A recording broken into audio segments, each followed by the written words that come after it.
Somebody's watching me. It's my anxiety. I think we are live. Oh, okay. We are ready for more. Did he do it? I mean, technically, in my personal opinion, I believe that he did it. I 100% believe that he did it. But still, officially speaking, technically, he's innocent until proven guilty. But I think he did it. I think he did it. I think the diddler did it. And I think that he needs to go to jail. But it doesn't really matter. We're going to see now the update on the Diddy trial and see how much fucked up, how much more fucked up this entire thing is. So, let's get started. Ta-da! Bada bing, bada boo.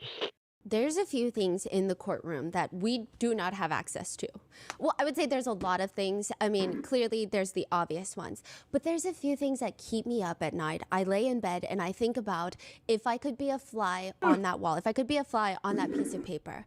The first being, I want to know what kind of notes the Combs sons are passing on a daily basis. Every time they're in court these days, they're passing a lot of notes. I don't know what's in them. Sometimes they produce giggles from each other. Sometimes they're shaking their heads, responding to each other's notes. I'm very I don't like the curious Combs about those sons. notes. Another person's I don't even know them. I don't like them. The other day, there were two girls in the public section of the courtroom. So they came in with the public, and they were sitting in the two pews of the very back behind the defendant, Sean Combs. And there are moments where after a recess, after a break, after lunch, we'll all walk into the courtroom at varying times. And oftentimes, there's not a lot of people in there yet, especially if you don't use the restroom during a break. Well, we see them. There's two girls. One of them has white nail polish on, distinct white nail polish. And they both hold up the Illuminati sign towards the defendant, Sean Combs. He's turning back. He sees the Illuminati signs, like pure triangles. Like in front of their face? Like at their chest. So they're not holding it up in the air, but they're like holding it in front of their chest. Sean Combs looks, and we see him put his hand on his fist on his chest and mouth, "Thank you," which is something that he does for friends and family. So perhaps he thought these were two fans that showed up in support of him. Right. I want to know what those girls are writing in their notes. Does it look like he knows them or? No. Okay. And then the last thing that I really want to know is, I want to know what's inside this neon blue notebook. Every morning we go to the courtroom, defendant Sean Combs comes in, he's got this accordion file where he has all of his little court documents, court papers, and every single morning he pulls out this spiral neon blue, highlighter blue notebook. And at the very front, in capital letters, looks like it's written in Sharpie, like thick, bold letters, it reads, "Truth." And every day after court, he puts it back in his little accordion file. It's almost like he's tucking it into bed. He taps the sides of it, making sure it's all nice and comfy in there. And I just want to know if there is anything in that little notebook about Tootsie Rolls. The exact dimensions are 1 to 1.5 inches in length. It's like a Tootsie Roll. It's a chocolate piece of candy. It's about 1/2 inch in diameter. That's the typical size. If you don't have a Tootsie Roll conveniently near you, it is approximately maybe about like half of an adult pinky finger. Wait, why are we talking Keep about that in mind for Tootsie reference. Rolls? This is all from Jane Doe's perspective as detailed in a newly filed lawsuit against Sean Combs by Jane Doe. So this lawsuit drops. It's a civil lawsuit by Jane Doe against Sean Combs, and this drops May 14th of 2025, which is just 2 days after opening statements. This is in the midst of his criminal federal trial. There is another civil lawsuit filed. Now, this is a civil lawsuit. Just because it's a lawsuit doesn't mean it's necessarily factual. This could be completely true, partly true, or just flat out not true. But as detailed in Jane Doe's lawsuit, she states, no, it all starts in an elevator. She's in one of those high-rise office building elevators in Manhattan with 3 of her friends, and there happens to be a man in the same elevator with her, and he's giving her like the full up and down look. And he's asking, any chance you guys want to come to a party tonight? They exchange numbers, and apparently they end up building some sort of a friendship. She'll end up at VIP sections with Sean Combs, who will tell her, you're very well manicured. You really keep yourself together. I like your nails. I like your toes. Now, in the lawsuit, she details a few odd experiences that she has, like being in a black SUV with a bunch of his bodyguards, like more bodyguards than there are people that they're protecting. And Sean Combs would allegedly try to kiss her. She didn't really like it, but every time he would do stuff like this, afterwards, when she clearly signaled that she did not want this, he would overload her with niceness, and she would feel like, okay, maybe that I was thinking too deep into it, and then she would agree to meet up with him once more. Until the very last time she sees Sean Combs. Now, this is at a party. Sean Combs allegedly starts smoking marijuana, blowing the smoke back into Jane Doe's face, as well as her friend's face. And after about 40 minutes, Jane's friend keeps asking her, do you feel weird? Because I feel weird. Jane says, I mean, I do notice that my legs and arms are really weak in the sense of like when I'm trying to walk down the stairs, I need to hold onto the banister. And so both Jane and her friend are talking to each other that neither of them have ever felt like this. They're like, this is really bizarre. I mean, I get that maybe we're tired, but this isn't even just that. Because Jane feels so weird, they end up leaving the entire party with Sean Combs, and Jane states that she's just asking him, can you please take me home? I don't feel good right now.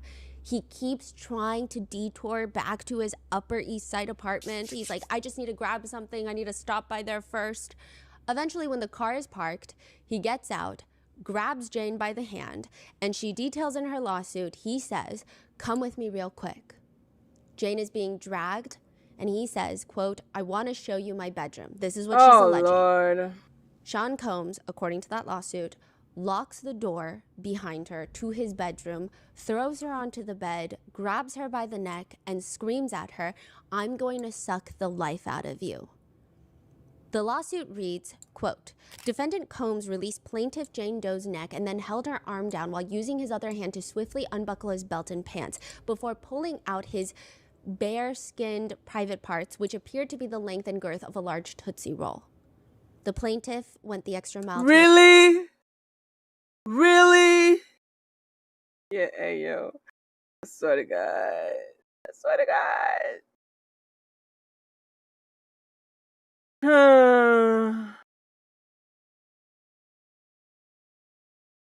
Child.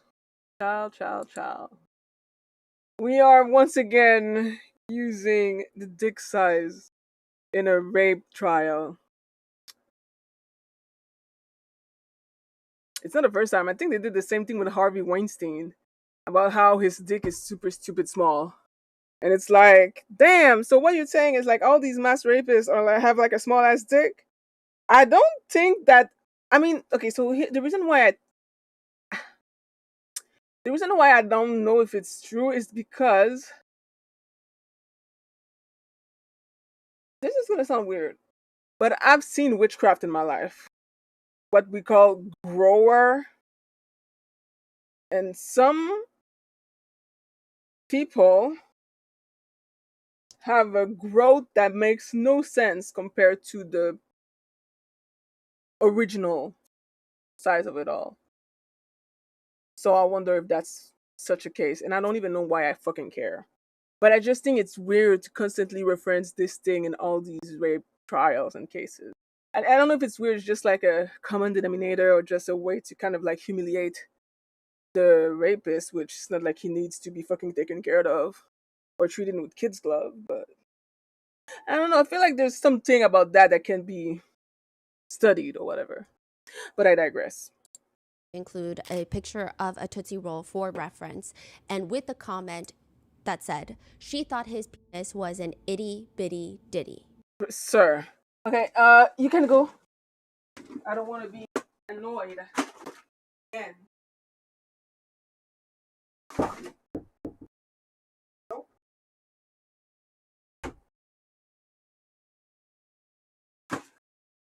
Somebody's watching me. That's my anxiety. All right. The stream free of distraction. The lawsuit alleges that Sean Combs proceeded to essay her after that. Now, I will note that this document has not yet been reviewed by the county clerk, but this lawsuit is filed, again, May 14th, 2025, just 2 days after the opening statements in the federal court case against Sean Combs, which begs the question, how many more people are going to come out in court to testify against Diddy? There's 20 years of shit against Cassie also him. filed a civil lawsuit, and she testified. And now with this episode, Dawn Richard, who is a former bandmate of Sean Combs, filed her own civil lawsuit, and she will also be testifying. This is the testimony of Dawn Richard and Cassie's former best friend of 17 years, Carrie Morgan, and how all of this connects Sean Combs to Michael B. Jordan, therefore Lori Harvey, and ultimately, as the internet has become the most intrigued by, this is Sean Combs' connection to Steve Harvey. What the hell is going on? That's a lot of connection. Sir. Ah, shit, I'm gonna get... I forgot that I need to fucking mute this damn music. It's copyrighted. We would like to thank today's sponsors who have made it possible for Rotten Mango to support the Joyful Heart Foundation. They are working to transform society's response to SADV and CA. This episode's partnerships have also made it possible to support Rotten Mango's growing team. And we would also like to thank you guys for your continued support. As always, full show notes are available at RottenMangoPodcast.com. A few disclaimers: there are themes of DVSA and sex trafficking in today's episode. Please watch with caution if these are sensitive topics to you, and this one's going to be a little bit heavier. Many of the quotes and statements included have been shortened and condensed and or combined for brevity. Now, there are a lot of parts where I'm going to be reading like directly off the transcript, but I want to convey to you the exact, or at least try to convey to you, do my best to convey to you the tone and the delivery in which the transcript and these words were said in the courtroom. So my researchers and I have been in the courtroom pretty much every single day. Like at least one of us has been in there every single day since the trial has started, if not two of us. And so when we read the transcript at the end of the day, it's hard to get a gauge of how words are delivered and the impact that it might have on the jury. So we're going to try to deliver at least the pacing, at least some of the tone that is how we perceived it in the courtroom. Any descriptions or observations regarding Mr. Combs, his legal team, the court, and or the public during the trial are personally noted by myself or my two researchers who are present in the courtroom. They should not be used as a definitive source to determine guilt or innocence. In fact, Sean Combs is innocent until proven guilty, and that burden lies on the government. So with that being said, let's get started. There are microphones placed strategically all around the courtroom. The design is to capture spoken words, all spoken words during the proceedings. There are microphones mounted on the ceilings, even where there are places where people aren't really supposed to talk, like the pews. Nobody in the gallery is really supposed to be saying anything. Only the front of the room, you're supposed to talk. But there's microphones everywhere. There's directional microphones on the desks of the defense, the prosecutors, the court staff. A few microphones are placed strategically on the exact defense table that Sean Combs is sitting on. And sometimes when the microphone is placed and pointed towards Sean Combs, and let's say Brian Steele, who's on the left of him, Combs will literally grab the mic and point it directly at the ceiling. So it's like a long, thin, moldable black wire with a little mic at the top, and he will point it so that it's erect and straight up towards the ceiling. And he's pretty intentional about it, so it's nowhere near his mouth, and the court stenographer will not be graced with hearing his little whispers in court. When you say there's microphone in the ceiling, what does that look like? They look kind of like smoke detectors. But they're microphones? Yeah. How did you find out they're microphones? Oh yeah, I eavesdrop a lot in court. I think a lot of people do. So it was mentioned by people who work in the courtroom. Okay. Yeah. So, like, who's listening to the voice? The court reporter, the stenographer, has these like headphones that amplify all the spoken words from all of the multi-directional microphones inside the courtroom. So the mic is for them to hear only? Yes. Wow. And then they will do the transcript in real time. Oh. And then actually, okay, speaking of, in case this is information that might come up later, so as the stenographer is, I guess, doing the transcript in real time, everyone that works in the court, so the defense table, the prosecutors, they have a live feed of all the words that are being spoken. They have a live feed of the transcript. Oh, the transcript. Yes. Got it. Not the thing that you guys are talking about in the back. Okay. But that transcript for the public and the press, you don't get it live. Yeah. Yes. Exactly. Wow. Now, Officer Riz, the man who controls the courtroom, literally my boss for this entire trial, he is making, it's a very interesting day on Friday. I think anytime it's about to be the weekend, court seems to be in a better mood. He's making sure the public section knows, hey, no talking in the courtroom. He literally tells us, if you want to talk, go outside and tell your 122 followers. And that gets a really good giggle out of every single person, including the people with 122 followers. It was a good joke. Now, outside the courthouse, everyone has just been live streaming. It has been very intense. The press pews don't have as much of a problem with the not talking rule. Our problem seems to be sneaking caffeine into the courtroom. That's what I see press get in the most trouble for. Another thing I never really took into consideration, there are absolutely no glass bottles allowed in the courtroom because they could be used as projectiles. Wow. Which makes absolute sense. I just really never gave it much thought until one of our researchers is chugging coffee from a glass bottle outside the courtroom because it's just not allowed. Now, the defense, they're sitting in their normal spot, and one person we haven't really talked in depth about is Raspberry Air. That's what we call him. He looks like he might be the youngest guy on the defense team. Raspberry Air? What yes. does that even mean? His name is Jason Driscoll, and we call him Raspberry Air because we know nothing about this man. The only thing that we could find out about this guy is he's pretty young. He's an associate from Alexandra Shapiro's law firm, and he's sitting at the big boys table. And we don't exactly know what he's doing yet, but he seems heavily involved. So we don't know if he's like a dark horse that's going to come out swinging. So we have created this whole plot in our heads where he is secretly part of the Driscoll family, the massive berry farmers. So we call him the Raspberry Air. And every day, Raspberry Air is getting a bit more involved and a bit busier and a bit more interactive with Sean Combs. So it's becoming a daily mystery for the RM team of like, okay, what's his role going to be throughout the rest of this trial? Combs walks in, and some days he's even more unassuming. Honestly, he is less impactful every day that he walks in. There have been at least 2 days where the press and the public are seated first. He's escorted into the courtroom, and since the judge is not on the bench, we are allowed to talk. Everybody's chit-chatting, everybody's like giggling at Officer Riz's jokes, and by the time people look up, Sean Combs is already in his chair and nobody's even heard him walk in. Nobody even cared. It seems like at this point, everyone just wants to get a general vibe of his energy levels and what color sweater he's wearing. But when he walks in, there's even less presence every single day. Like Officer Riz has more star power than him. Damn. So it's been very interesting. And then his family members are also shrinking, right, in size. The pews are starting to get sparse. So the rows reserved for Combs' family and friends, he has 2 rows. So none of his family can sit in the pew directly behind him. It's a safety hazard. They're reserved for government workers only. Safety concern.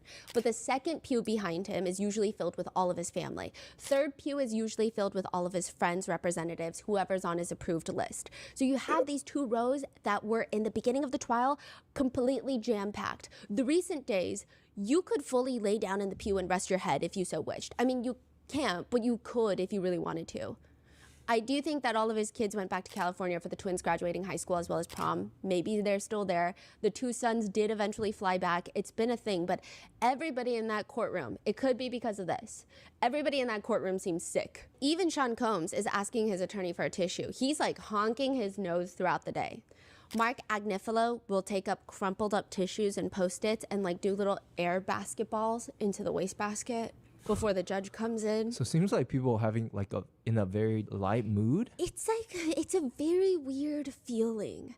Some days there's so much tension and it feels so high stakes. And then some days you walk in and the attorneys are doing air balls with tissue paper into the wastebasket and they're giggling and cackling and it's confusing and it's very weird because I think you walk in and you know the subject matter at hand, you know the types of crimes that he's accused of doing, and then everyone is like interactive in like a normal human way, even the prosecutors, and it feels kind of strange. It feels very jolting, I will say. They're doing air basketballs into the wastebasket. He's got impeccable aim, but the court officers, they're looking at him like, sir, please be a serious person. They're like the most serious people. They're the 2 court officers that escort Sean Combs to the bathroom. I don't think I've seen either one of them really ever smile. Really? Yeah. And it's interesting that the energy seems so light, considering the thing that we've noticed is it appears that when there is someone testifying that is not so closely related to Sean Combs, the defense and the defendant typically are in lighter spirits. If it's like a Homeland Security agent that's testifying, they might not be as tightly wound. But let's say it's Cassie or it's Don Richard, someone that has worked with Sean Combs for decades, somebody that is filing a civil lawsuit against Sean Combs, someone that has very interpersonal relationships with the defendant.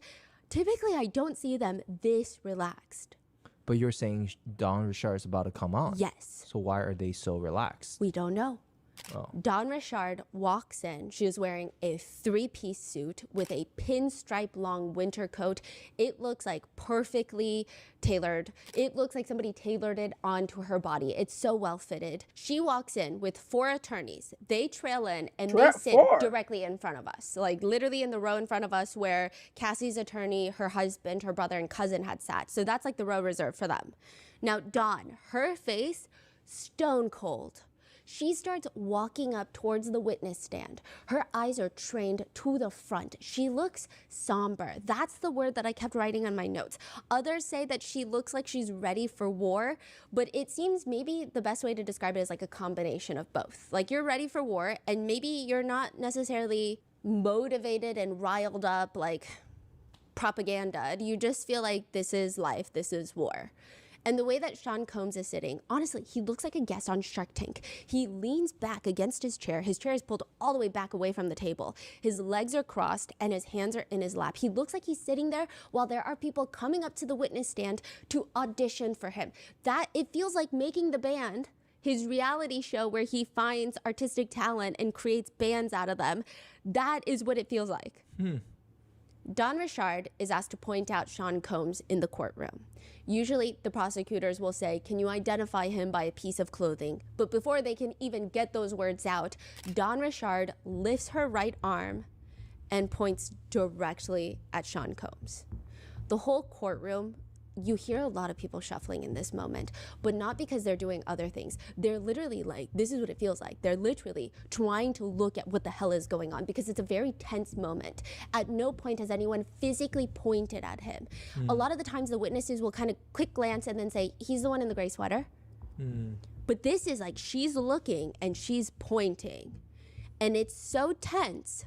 It feels like she's holding up her hand for a century. It's probably no more than a few seconds, if even that. To the point where maybe Sean Combs feels awkward because he goes to lift up both of his hands. Almost in a sarcastic, you got me. Like his elbows are bent at 90 degrees and his hands are near his face, palms out. That's interesting.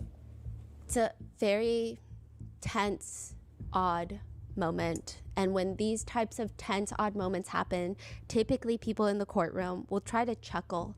Not because it's really funny, but because it's so tense in there. I think everyone's just trying to find a way to release some anxiety. But at this point, nobody's laughing. The whole thing is just strange. U.S. Attorney Steiner is the one that's going to be handling the direct examination. So during the direct examination, Steiner is asking Don Richard a bunch of questions about just like establishing how she knows Sean Combs. The first thing that prosecutors do is they try to establish Don Richard's connection to Sean Combs. Don Richard's was signed with Bad Boy Records, which is founded by Sean Combs from 2004 to 2011. And she was part of this Danny massive girl Kane. group, Danny Kane. We've talked about them during our original 4-part Diddy series. And then later, she was signed to another group called Diddy Dirty Money. Diddy Dirty Money was literally just Sean Combs, Diddy, Don Richards, and a woman named Kalina Harper. Oh my God, I remember. They did that song called Hello, Good Morning. Hello, no. Yo. I don't remember. I remember her, but I don't think I know much about her. I know way more about Don Richards. Because again, she was part of the iconic group, Danny Kane. One of my all-time favorite songs, Damage, and Showstopper, and Bad Boy. Oh my God, Bad Girl. Anyway, the way this group should have been one of the most iconic girls group, and they kind of managed to do that, but because they were managed by Diddy, aka the Devil, they disbanded after the second album. so sad because they could have been like they could literally still be going on to this day if it wasn't for the fact that they had Diddy as a fucking manager. So frustrating. Other artist. Now, I will say Danity Kane was probably the more well-known of the two groups. The first album that they ever released, they debuted at like #1 on the Billboard charts. Whoa. Yup. Many members of Danity Kane have come forward to talk about Sean Combs, with a few of them participating in the HBO documentary, The Fall of Diddy. D. Woods, for example, says in that HBO doc, from the outside, he was a mogul. He was this guy who could make your dreams come true. But Yep. there was this other side of him who might not be so safe. I remember this one time, he like had the cameras there. So they were all part of this reality show called Making the Band. And it's exactly what you imagine it to be, a reality show of all of Sean Combs' different bands, like girl groups, guy groups, and they're all just trying to do all these auditions and trying to market themselves. I remember this one time, he like had the cameras there when we were like trying on clothes so he could watch us. He's going to point this little camera at us for Diddy so he can judge our appearance. I called it like Jedi mind tricks. This happened so early on. He was going one by one, just like critiquing our style. And when he got to me, it wasn't about the clothes. In the reality show, he would ask D. Woods, "What's your stomach looking like? Are you still a little thick?" Juanita, what's your stomach looking like? For real, are you feeling a little thick? She's 20, 21 at this point. She says, I'm working out, I'm running, I always feel thick next to these skinny girls. Yeah, you're like a burger away. Oh my. She said, I started questioning my faith, like, why did I put this on myself? And I haven't even been able to express any of that. And without the world victim blaming and shaming me and telling me I just need to be grateful because he gave me an opportunity. Aubrey O'Day, another member, a former member of Danity Kane, has also been probably the most outspoken about her Danity Kane days. D. Wood says about Aubrey, I remember Aubrey sharing with me that he had sent her all of these inappropriate pictures. I saw a lot of the things that he would email her, very sexual in nature, just like very overtly graphic, like things he wanted to do with her. And she was just like, what do I do? I remember telling her, girl, put that in a folder, send it to your mom, save that. When those feelings were clearly not mutual between Aubrey O'Day and Sean Combs, Combs allegedly fired Aubrey O'Day, humiliated her, calling her promiscuous and raunchy for turning down his advances. Now, another person that has spoken out is Kalina Harper, who is not part of Danity Kane, but rather Diddy Dirty Money. So Diddy Dirty Money, like I said, is Sean Combs, Don Richard, and Kalina Harper. Don Richards filed a civil lawsuit against Sean Combs in 2024 after Cassie Ventura. Kalina Harper goes on to Instagram to write, I acknowledge the recent lawsuit filed by Don Richard in which my name has been mentioned 33 times. While I fully respect Don's right to recount her experiences, I want to emphasize that her account reflects her personal perspective and should not be interpreted as a universal truth applicable to everyone involved. It's important to understand that while I was present in some of the same professional settings mentioned, many of the allegations and incidents described in this lawsuit are not representative of my experiences, and some do not align with my own truth. We were not involved in, nor were we aware of, any behavior that could be considered abusive or unlawful. Sean Combs will later be accused of paying off Kalina Harper for that very Instagram statement. What? Well, Don Richard is in her three-piece suit, sitting at the witness stand next to the judge, where she is shown a picture of Cassie. Did you observe an incident between Mr. Combs and Cassie? Yes, I did. Can you please describe that, what you observed generally? I observed Cassie being attacked. And when you say that Cassie was attacked, who was she attacked by? She was attacked by Sean Combs. Again, at a high level, what did you observe at that attack? And Don Richard, her answers are soft-spoken but very firm. He came down the stairs screaming, belligerent, asking where his food was, and proceeded to hit her over the head and then kick her and beat her on the ground in front of us. Where did that incident take place? In his Los Angeles home. Don Richard explains that they were recording for Diddy's Dirty Money, the group, in Sean's LA home. So it's like 3 floors. This house is massive. It's a mansion. And it's the 3 of them, Sean Combs, Don Richard, and Kalina Harper. He's got a studio at the residence at the very bottom level, and This is nighttime. Cassie's also there, but she's on the second level in the kitchen. Presumably, during a break in recording, Dawn and Kalina go upstairs, and according to Dawn, they see Cassie cooking breakfast for dinner, basically. Cooking breakfast. She was cooling eggs. That's what Dawn Richard says. So now it's the three women on the second floor. Combs is on the floor above, the very top level. It's a 3-floor home. And Dawn says she sees him. He came downstairs angry, and he was saying, where the fuck was his eggs? Excuse my language. Dawn Richard says that, excuse my language. And he was telling Cassie that she never gets anything right, where the fuck is his food, and he proceeded to come over to her, took the skillet with the eggs in it, and tried to hit her over the head with it, and she fell to the ground. Can you describe the skillet? It was a black skillet, just something you would cook eggs in, like a flat pan. Something basic. Can you describe the material? Like, a regular pan, a skillet that you would see at any store? You said that he attempted to hit her, is that correct? Correct. Where did he attempt to hit her with the skillet? Over the head. And you testified also that Cassie dropped to the ground, is that correct? She fell to the ground. So did the skillet hit her? It didn't seem like he hit her fully. It seemed like she was anticipating it by going down. When you said that she dropped to the ground specifically, can you describe what she did? She went into a fetal position. You could see she was literally trying to hide her face or her head. Miss Richard, what happened after Cassie dropped to the ground in the fetal position? He started to punch her and kick her on their body and her head. Then he proceeded to take his arm around her neck and put his hand in her hair and dragged her upstairs to the first floor. What, if anything, did you hear from upstairs? Glass breaking and yelling. Miss Richard, how did you react to seeing and hearing this? I was scared for her, and I was scared to do anything in fear of what that might mean for me too. Did you do anything to intervene between Mr. Combs and Cassie? No. Did you call for law enforcement assistance? No. Why not? I had never seen anything like that before, and I didn't even know what that would mean. I was scared of what that might mean for myself. He was punching his girlfriend. He was beating her up in front of us, and I was scared if I intervened or did anything that I might get worse. What, if anything, were you directed to do the next day? So Dawn Richard is explaining, after they see this whole incident, Sean calls them and is like, hey, can you come back into the recording studio the next day? The next day, he locks the door behind them in that studio. What, if anything, did Mr. Combs tell you and Kalina in the locked recording studio? He said that what we saw was a passion and what lovers do in relationships. He said that Cassie was okay and that it would be in our best interest if we didn't say anything. He was trying to take us to the top, and that where he comes from, people go missing if they say things like that. If people talk, they go missing. And then he gave us flowers. So she wasn't the only one being told that story. Kalina Harper. She hasn't said anything. She's basically said, that's not my truth, in maybe less words.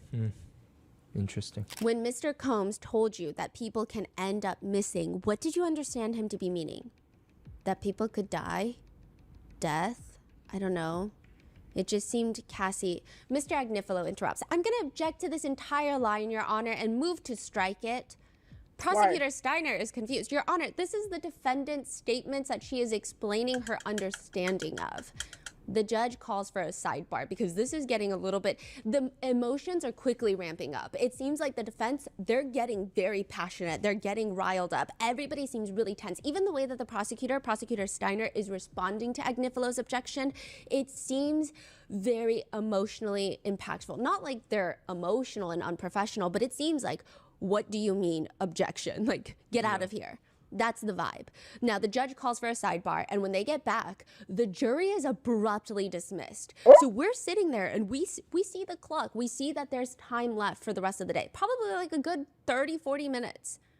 And this judge, he does not like to let us out early because he's all about trying to get the trial finished like around the 4th of July. That's his thing. That's always been his thing. So he likes to use he always has every 5 minutes. It adds up over the weeks. But he's just dismissing the jury? That's it. Sidebar and then dismiss. Dawn Richard was on the stand for like 20 minutes, not even. And there's still time on the clock, so none of this is making any sense right now. Happening? Everybody kind of walks away a little bit confused. Some would even say, I think, honestly, as Dawn Richard is walking down the aisle and her attorneys are following her out from literally the pew in front of us, she looks confused. She looks like she thought her testimony would be done Friday and she'd be home for the weekend because she doesn't live in New York City. Right. And did you guys leave after that? So we're kind of sticking around trying to figure out what's going on. And even if you do read the transcripts afterwards, you realize that the defense and the prosecutors are in disagreement because the defense is wondering what any of Dawn's testimony so far has to do with any of the charges that Combs is actually charged with. That's what they're saying. They're saying, what does this egg incident have anything to do with sex trafficking, RICO charges, anything? The prosecutors argue, it is a few steps removed, Your Honor, but we allege that the entire course of conduct, the way that count 2 is charged, so count 2 is sex trafficking by force, fraud, or coercion, is that all the abuse created a culture of coercion and a culture of fear. And I think Ms. Ventura testified to that the violence was always in the back of her mind when she was told to do a freak off. The judge is trying to clarify. I mean, I think what you're saying is that anything concerning Mr. Combs and violence is now in the case? No, Your Honor. Why wouldn't it be? Now, he's not asking her as in like it should be. He's asking her to challenge her legal thought. Anything concerning Mr. Combs and Ms. Ventura and abusing Ms. Ventura specifically, who is the victim alleged in count 2. So that's respect with count 2, Your Honor.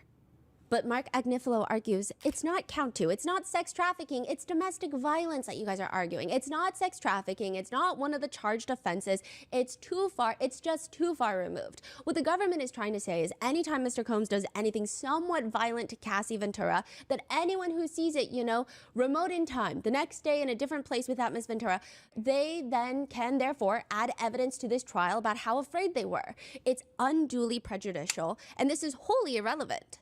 The judge is trying to kind of negotiate with both sides. I think the government's arguments is that they're saying that the freak-offs were a result of force, fraud, or coercion. So if they can show that Mr. Combs, as to Ms. Ventura, imposed physical violence on her on a routine basis, then a jury can rationally infer that when these sex acts occurred, they also were a result of the same physical violence. So why isn't that an inference that the jury could permissibly draw? And I always find these back and forth between the attorneys so fascinating. But Mark Agnifilo is saying, Ms. Ventura, first of all, was on and off the stand, and she didn't mention this incident. So let's start with that. She didn't mention this incident. There's no testimony from her about almost being hit with a frying pan. She didn't say a word about it. So we know she was not afraid of that because she didn't mention it. So that's please. The first thing. That's not how this works. The second thing is our position is that this is just a drop-dead lie. This didn't happen, and the way we know it didn't happen is because Ms. Ventura didn't talk about it. My point is, if the government's theory is when Cassie Ventura is subject to violence, that is something that's in her head that compels her to do something that the government is saying is illegal, we can't make that connection with. She spent 10 years with this man, and she was not the one asking the questions. If she didn't mention it, it's because it probably wasn't asked of her or asked to her. So I'm really confused as of why the audacity of saying, well, she didn't talk about it, so it didn't happen is fucking stupid. 10 years on and off with Diddy. I'm pretty sure that she can't recall every single time he beat her up. That's fucking stupid. These lawyers have so much audacity. Holy moly.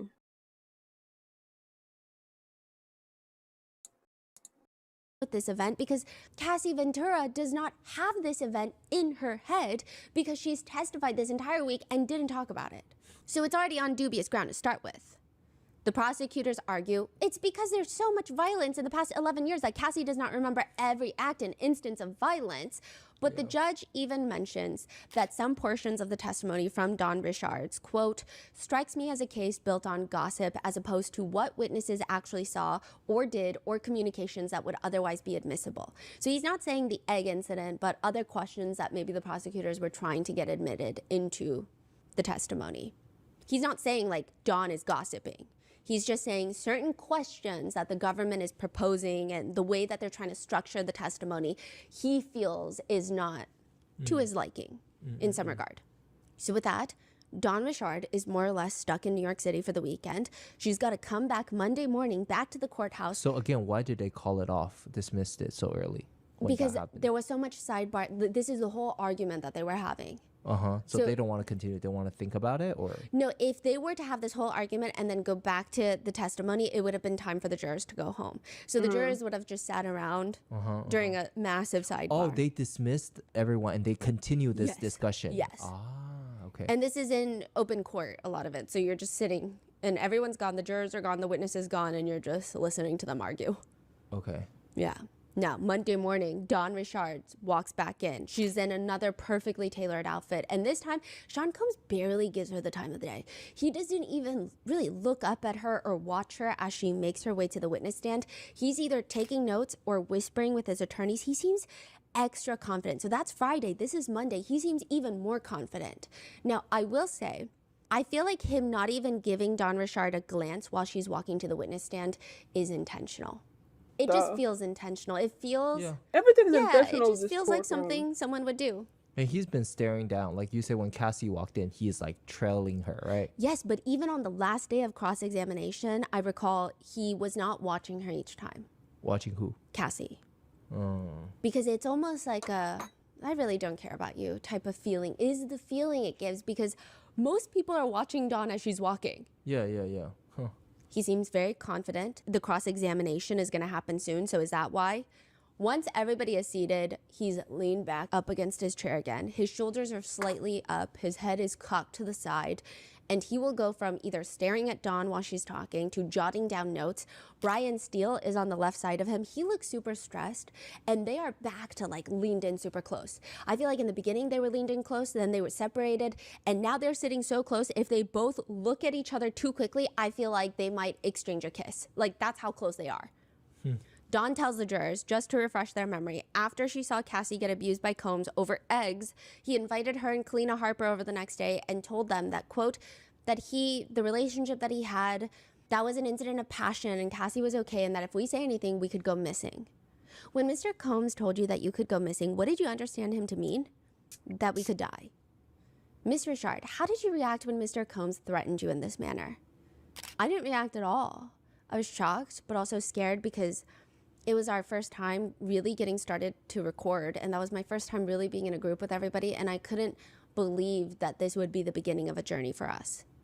After the incident in Mr. Combs' LA residence, were there other occasions where you observed acts of violence between Mr. Combs and Miss Ventura? Yes. How frequently did you observe Mr. Combs being violent with Miss Ventura? Frequently. Can you please describe for the jury what you observed generally? He would punch her, choke her, drag her, slap her in the mouth. I saw him kick her, punch her in the stomach. And generally, based on your observations, what would prompt these acts of violence? It varied. It could be Cass speaking up for herself. It could be random, like we didn't even know where it came from. It could be she wanted to perform or she had an opinion about something. It just varied. At this point, Combs is taking notes, and we wrote down, he looks like he's taking as many notes as the press. But so are the jurors. They're a lot more captivated by Dawn Richard's on Monday than they were on Friday. Maybe because the testimony was so abruptly ended on Friday, it felt like something's about to happen. So they're all scribbling down notes when she's describing the violence. Many of the jurors, they start taking notes down at the same time. And when you state that it happens sometimes when Miss Ventura would speak up for herself, can you describe what you mean by that? Cass is like quiet. She would be quiet. She had a quiet demeanor. She was soft. And then when she would have these moments of like trying to stick up for herself, trying to be more for herself, he wasn't having that. He would hurt her for it. Did you ever observe Miss Ventura with injuries after these instances of abuse? Yes. Where on her body? Her face, and when I say face, her eyes, her lips, her arms, her knees. How, if at all, would Miss Ventura attempt to cover up or hide these injuries? With makeup, clothing, and sometimes sunglasses. So they bring up another incident where Dawn, Kalina, and Combs and Cassie were in his New York City house getting ready for a performance in Central Park. Dawn says that she and Kalina were in the bathroom getting ready. They hear Sean and Cassie arguing in the hallway, and then they look outside the door. He punches her in the face with a closed fist, and afterwards Cassie comes into the bathroom with them crying, and he's walking away angry, and she's just... Everything was uncomfortable. She says, we were with her, and it was really quiet. You could see her upset, like she was just hurt and she was embarrassed, which the jurors are told to disregard the last sentence because Dawn Richards cannot tell us how Cassie felt. But she did observe her eye swelling, and she just, like, Cassie started doing her makeup to try and hide it. She wore sunglasses that day. Dawn says, so did she, for, quote, solidarity. And at this point, Sean Combs is shaking his head.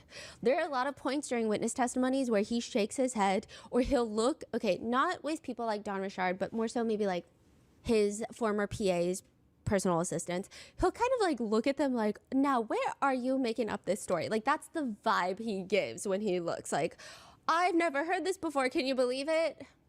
But with this one, it's like shaking his head. How could you tell a lie like that? It's that feeling. And clearly, he probably wants the jury to see that. She says for a friend to be a support system for someone who needed it. I wanted her to feel supported. She wanted to be with us. We wanted to have her back.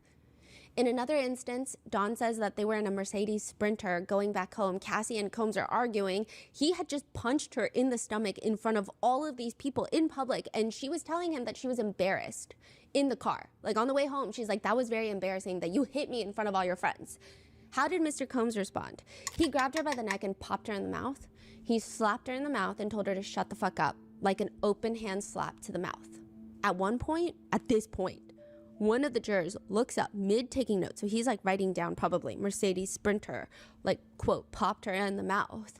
They peer up at Sean Combs, eyebrows raised, takes a second, looks at his side profile, and then goes back to finish writing up the notes. I guess they were trying to see his reaction. What did Miss Ventura respond after she was hit in the mouth? She looked outside the window and everyone was quiet for the rest of the ride. There's this really sad moment where after all that, the prosecutor asks Dawn, Miss Richard, what if anything would you discuss with Miss Ventura about her music career? And Dawn, you can hear her smiling when she talks. She said, Cass had big dreams. She really objection, overruled, which means Dawn can continue. She wanted to put out her album and I told her I would write for her. She wanted to do more modeling. She wanted to do well with her career. And I, myself, and Kalina, we encouraged her to do that. We wanted to support her in any way that we could. But she says clearly Combs didn't want it. He didn't like that we knew or we talked to, and oftentimes we'd pay for it. Pay for what? Pay Being for around Cassie. I see. What, if anything, do you recall Mr. Combs telling you? Oh, man. Stay the f*** out of my relationship. You bitches are here to work, not be part of my relationship. You motherfuckers don't know real work. It's always you do this or else something bad will happen to you. It's always like that, a threat that if you didn't stay in line, there was a consequence. It was mean. It was mean. It was mean. She says that even the president of Bad Boy, Harv Pierre, once told her. Harv said it gets dark and lonely. And Mr. Combs used to say this too. It gets dark and lonely if you don't listen. It was very much like, y'all need to listen to him. Y'all don't want to deal with what happens if you don't. At this point, many of the jurors start taking notes. And I think it's so specific and it evokes a strong feeling. It gets dark and lonely if you don't listen. Like, does that mean you're iced out of Hollywood forever? Mm-hmm. She says clearly she's terrified of him because I had seen and witnessed brutality in a way that I had to believe that if the person that was supposedly in love with Cassie did what he did to her, what would he do to an employee? Mm-hmm. How did you respond to these threats? My thought was to be as kind as possible. Like, I tried to please. I saw, what if you spoke out? I saw what that looked like. So I would oftentimes approach Mr. Combs like with softness and like, hey, how are you? It was always very much like, if I do this like this, maybe I'll have a better chance than what the other option looks like. Did you continue to try and intervene in Mr. Combs' relationship? No.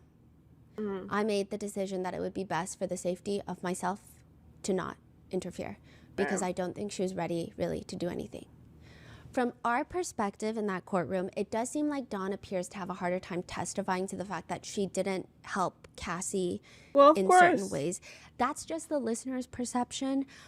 It just sounds like maybe she's more traumatized by that than actually witnessing the violence. Like, it just sounds like she's beating herself up about it. Well, of course she must. She does say, I told her she should leave, but Cass looked torn.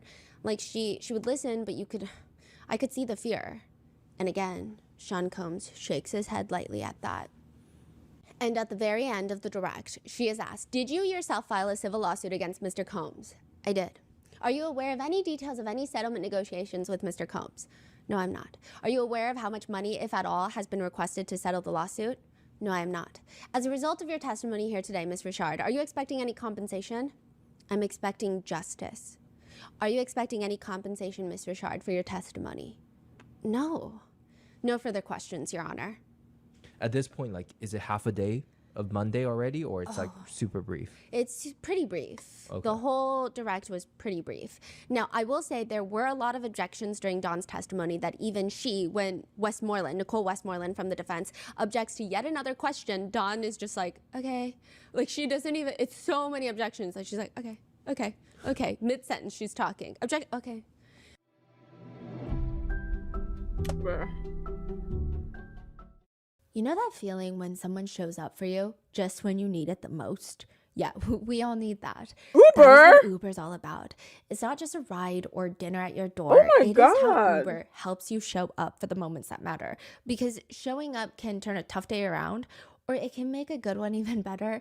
Like running late, breakup ice cream, texting intervention, cram session snacks, job firing commiserations, birthday surprise squad, concert buddy duty, granny's birthday, or just Taco Tuesday. Recently, my family and I have been playing pickleball, and we were able to Uber Eats not only snacks and hydration, but also sunscreen, hats, and this super random but totally useful ball grabber that helps you reach all the balls that get stuck under bushes. Uber is not just there for food and snacks, but grocery and more. So whatever it is, big or small, Uber is on the way. So you can be on your way to what matters most to you. Uber, Girl, on you our way. get that bag, Tiffany. You go get that bag. So with that, it is time for the cross-examination. Nicole Westmoreland wasn't even supposed to be the one doing the cross-examination. Mark Agnifilo was the one, but he told the judge Monday morning, I checked with the government on Saturday to see if the government would be okay with the fact that Miss Westmoreland would be doing the cross of the current witness rather than myself, and they said they were fine with that. So I don't know what changed over the weekend that made Nicole Westmoreland take the cross, but Nicole Westmoreland, she worked with Brian Steele on the Young Thug case. She's an attorney from Atlanta. She's very petite. She was one of the last attorneys to be added to the defense team. She wasn't even here for, I think, like the first few days of jury selection, or at least like the beginning portions. That's right. Yeah, because I believe she was still either in Georgia or working on another case. She finally makes it to New York City, and since the trial kicked off, she really has not been that particularly active in the courtroom. I'm sure they're all working crazy after, behind the scenes, but you don't really hear her talk. Even amongst attorneys, it's not like she's this booming voice that's just constantly socializing, and we haven't really taken that many notes even on her demeanor. Just that she wears really nice Christian Louboutins, she has a Chanel bag, and she looks good every day.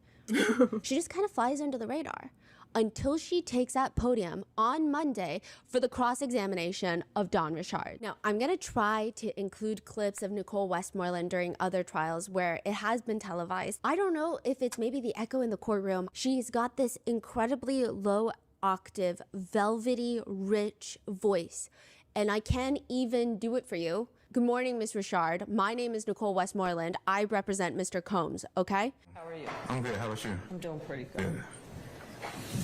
Okay, so you do not know when this video, the social media post, you do not know when it was created, correct? I do not. All right. This woman, she sounds incredibly authoritative. The best way that I can describe her aura when she's on that lectern is she sounds like a Southern professor, a cutthroat professor that you admire because she knows what she's talking about. She's probably the best professor in her field, but she's very intense. She doesn't like to play around. She holds herself and all of her students to very high standards. And when she finally does crack a joke with you or give you a compliment on anything, you're going home kicking your feet the entire weekend. You feel special. That is the best way to describe Westmoreland. This is the very first thing that she's been doing, at least public facing, of course, in this trial. I'm sure she's working really hard behind the scenes, but she doesn't seem nervous at all. Some of the other attorneys during their first cross, they seemed a little bit nervous. Even like Brian Steele, before his second cross that we're going to get into in another video, he's like in and out of the courtroom. It seems like he's going to the restroom. He seems like really like got a lot of pent up energy. But not Westmoreland. She's got her hip popped up against the podium. Her body is naturally angled towards the jurors. She looks like she lives on this podium. I need to ask you a few questions, okay? Now, before filing a lawsuit against Mr. Combs, you're aware that your attorney sent a demand letter on your behalf, correct? I'm not aware of what my attorney sent. I'm sorry. Without telling me any conversations between you and your lawyers you hired, civil lawyers, correct? I have civil lawyers. And you understand that the civil lawyers that you hired are litigating on your behalf, correct? Can you give that in a term that I can understand? You hired lawyers to do a job on your behalf. Yes. Thank you. And you do not know who posted it, correct? You cannot say that for a fact? I cannot say who posted it. Okay. And in fact, you do not know who filmed the video, correct? I do not. You do not. All right. And you do not know what approximate time that you saw the post, correct? Ms. Richard, now after filing a formal lawsuit against Mr. Combs, you had an interview with the government. Do you remember that? What are you referring to? Like just a conversation with? Can you give me more? I'm sorry. You've had the opportunity to sit down and speak with federal prosecutors, the government, correct? Correct. And you sat down and you spoke with them numerous times, right? A few times. You sat down with them 8 times. Does that sound right? One thing I will say is Westmoreland does not look at her notes like much during this cross. She's very prepared. To give you the idea of the exact feeling I had during this cross was, first of all, the jurors, they're all looking at Westmoreland when she talks. A lot of them don't even glance at Dawn Richards in the beginning when she's responding. Later, they'll like be bouncing back and forth like they're at the US Opens. But in the beginning, when she's just going through like these little yes and no questions, some of them don't even look at Dawn Richards for her response. Westmoreland has complete control over this courtroom. You asked Mr. Nichols for his name. I did. He provided it to you. He did. He gave you his real name. He did. It's fair to say he was cooperative. He was. Okay.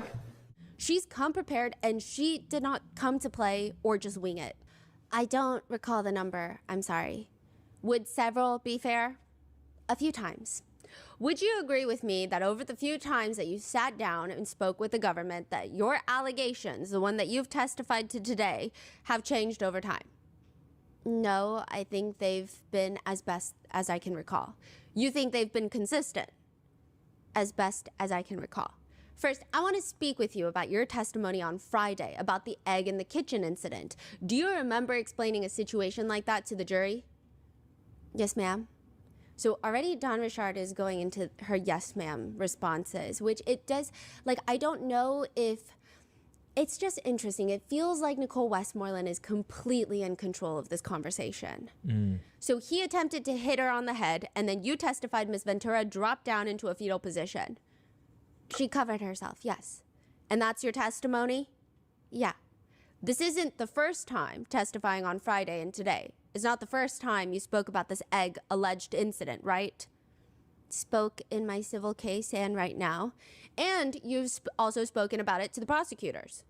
We've spoken, yes. Let's start with the civil part. Are you aware in the letter sent on your behalf to Mr. Combs that the egg incident that you allegedly saw that is described, are you aware of that?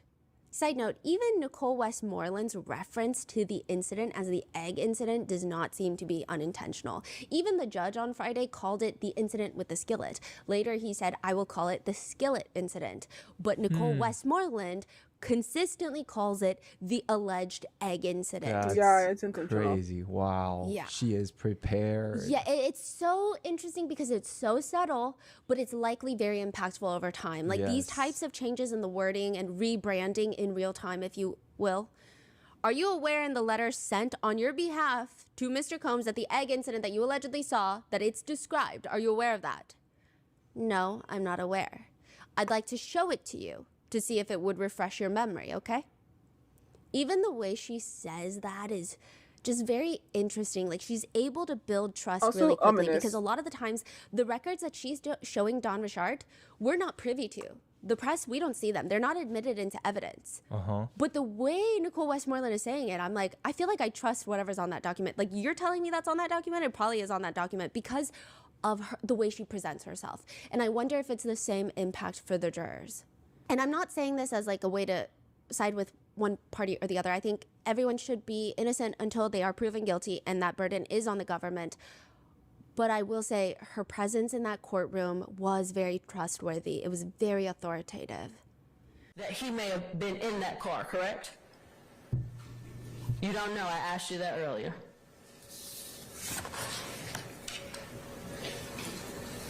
Correct.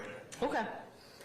She's so confident, so firm, so natural. It just feels like if she told me the sky is pink, maybe I'm naive, maybe I would be a victim of a cult one day. I would be like, the sky is pink. Miss Richard, could you please read that to yourself? And once you're finished, please look up at me. And she sounds like a professor. Like, just please look up at me. Dawn is just following her complete lead. She looks up. Are you done? Yes, ma'am. Did you ever make the statement that you heard a pan hit the wall? You didn't see it? I don't recall. Does looking at the document refresh your memory? I don't recall that, though, writing that. Are you aware that that was said on your behalf? Objection, Your Honor. Sustained. Interestingly, in this moment, instead of just asking a new question, Westmoreland goes to rephrase it and even guides the jury on where to go now. So I think this was, because I was looking into how to handle a really good cross-examination, because I'm not an attorney, I don't have any legal experience, and I was getting confused because certain cross-examinations or even direct testimonies, I'm like, why are the attorneys asking such convoluted questions? They keep bringing us everywhere. And I feel like if I'm confused, probably the jurors are also confused because we're just normal people with no legal background. And they were saying that a lot of the times framing questions, giving timeline is very specific and very important because you don't want the jurors to feel like, wait, what topic are we on now? Nicole Westmoreland is very good. Let's go back. You hired civil attorneys, correct? Correct. And you are aware that civil lawyers reached out to lawyers in reference to Mr. Combs. You're aware of that, right? I'm not aware of that. I'm sorry. You're aware that that they filed a lawsuit on your behalf. Correct. And you understand what a civil suit is, correct? Correct. That's when you're suing someone. Correct. And you're asking for money. Correct. You understand that. I'm asking for compensation for the work that I had. Compensation, money, whatever term you'd like to use, that's what you're asking for, right? Correct. At that moment, if I'm not mistaken, I did see one of the jurors smirk. I don't know if that smirk is in reference to perhaps Westmoreland is grilling Dawn and it comes off a little mean, or could it be that, yeah, I mean, compensation is money. I don't know. Meanwhile, Combs is looking up at Westmoreland. He looks very impressed, not confused or agitated like he did in some of the other crosses. He looks very impressed. Miss Richard, let me ask you this. You sat down with the federal government on October 31st, 2024, didn't you? I don't remember the date, I'm sorry. May I show you something to help refresh your memory? Please? Yes, thank you. Now that you had the chance to look at the document, does that help refresh your memory that you met with the government on October 31st, 2024? It doesn't help me because I don't know what the document, like I've never seen that document before. Do you have any reason to disagree with me that you met with the government? I was saying I didn't see this document.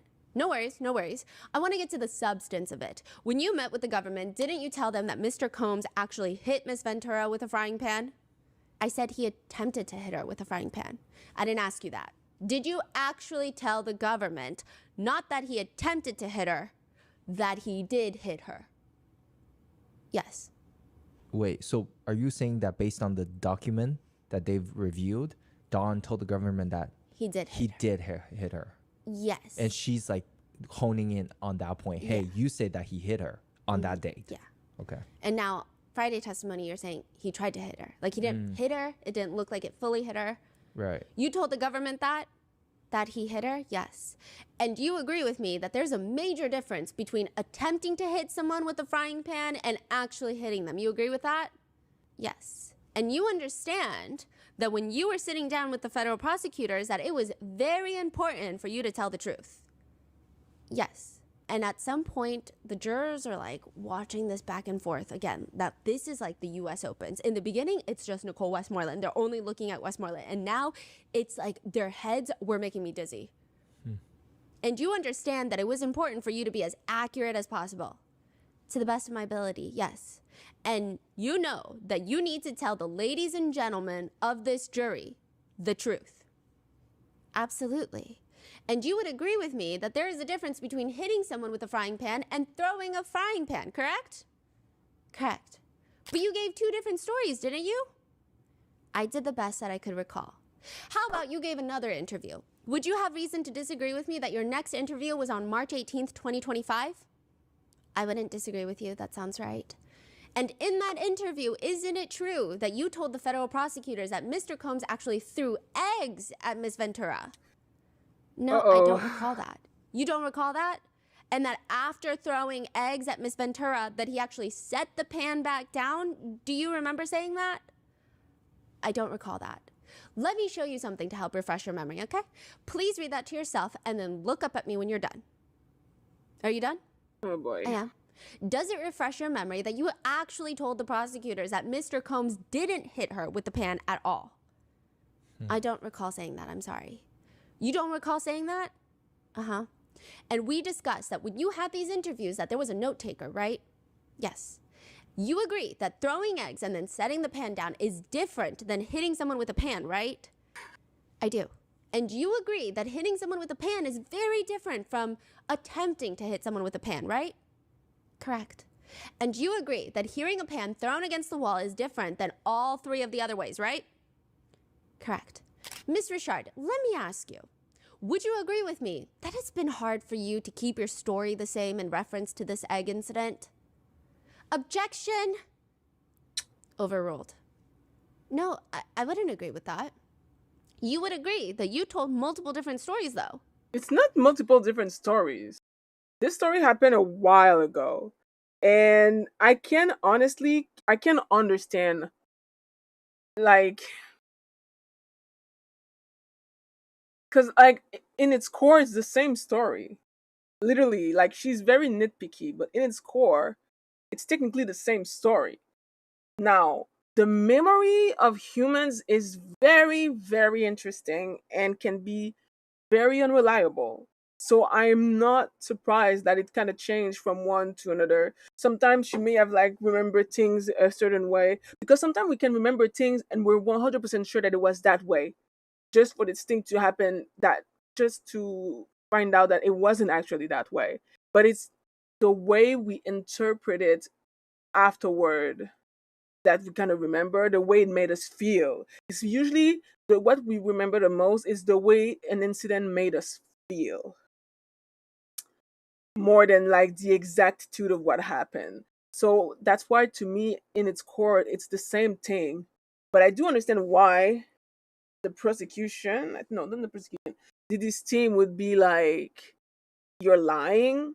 But I personally don't think she's lying about this incident. I just think that human memory is very unreliable sometimes, especially when we're going for specifics of events that happened years ago. And I also think that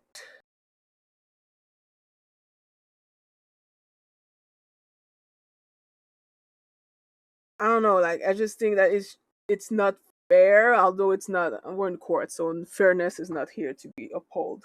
But it's not technically not fair to hold that against her, although it's totally justifiable and understandable why they are doing that. I'm not saying they shouldn't. But it's also kind of, to me, it feels unnecessary. But again, it's like I am very different, I guess, than other people on this thing. I just feel like in its core, it's the same story. Ultimately, did Cassie drop on the floor protecting her face because she was afraid of getting hit? Was she was done absolutely horrified by what she was seeing? Like those are the things that I feel are important to remember. Every single little aspect and details outside of that, I guess that those are the petty thing that memory can fuck with, which sucks. No, Because I I would do agree believe that I she's told it to credible. the best of my recollection, and it was as close as I could give it. To the best of your recollection, you have 4 different recollections on what may have happened that day? No, I don't. Let's talk about the day after. Now, you testified on Friday, and you furthered that testimony today, and you explained to us that Mr. Combs called you to the studio the next day, right? He did. And that you went to the studio, Mr. Combs locked the door, and he told you this was love and passion thing, right? Correct. And then he told you, you better not say anything. And excuse me, he told you and Miss Harper, right? Miss Harper was there. And he told both of you, you better not say anything because where I'm from, people go missing. Correct. And that's what you told the ladies and the gentlemen of the jury in this court. That's what you said. Correct. And that's the truth. That's the truth. Now, testifying Friday and today, that's not the first time that you've had the opportunity to explain the alleged incident, right? Correct. Because you sat down with the prosecutors on numerous occasions, right? Correct. October 31st, 2024. We're going back to what you don't argue with me is the first interview. So she's not saying like, don't argue with me. She's like saying you didn't argue that this was the first interview. Like you verified it's the first interview. That's wow. The Yeah. framing of even that statement is Yeah. so interesting. Yeah, she's so sharp on her feet. Wow. I would lose. I would probably like watch every word that I say, because even if I phrase it differently, Yes. it will be used against me somehow. Yeah. You know, so it's Literally. like her logic. You don't is want to be really her boyfriend. logic-y. I felt like if I were up there, I wouldn't be able to breathe. I could see myself just yes ma'am, and then just trying to get out because it was so. Now, isn't it true that at that interview, during that interview, you explained to the prosecutors that Mr. Combs told you this was nothing but a love argument, right? No one was hurt? Correct. And you did not tell the prosecutors that Mr. Combs told you where I'm from, people go missing. Can I see what you're saying? Because absolutely. So she's like, can I see the document of the notes from the government meeting? And she's like, absolutely. Thank you.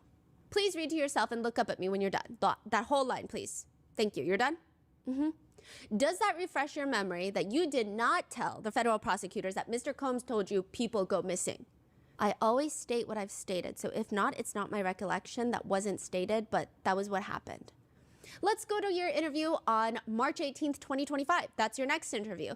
And isn't it true in that interview, you stated that Mr. Combs said this was a love thing, no one was hurt, right? And you...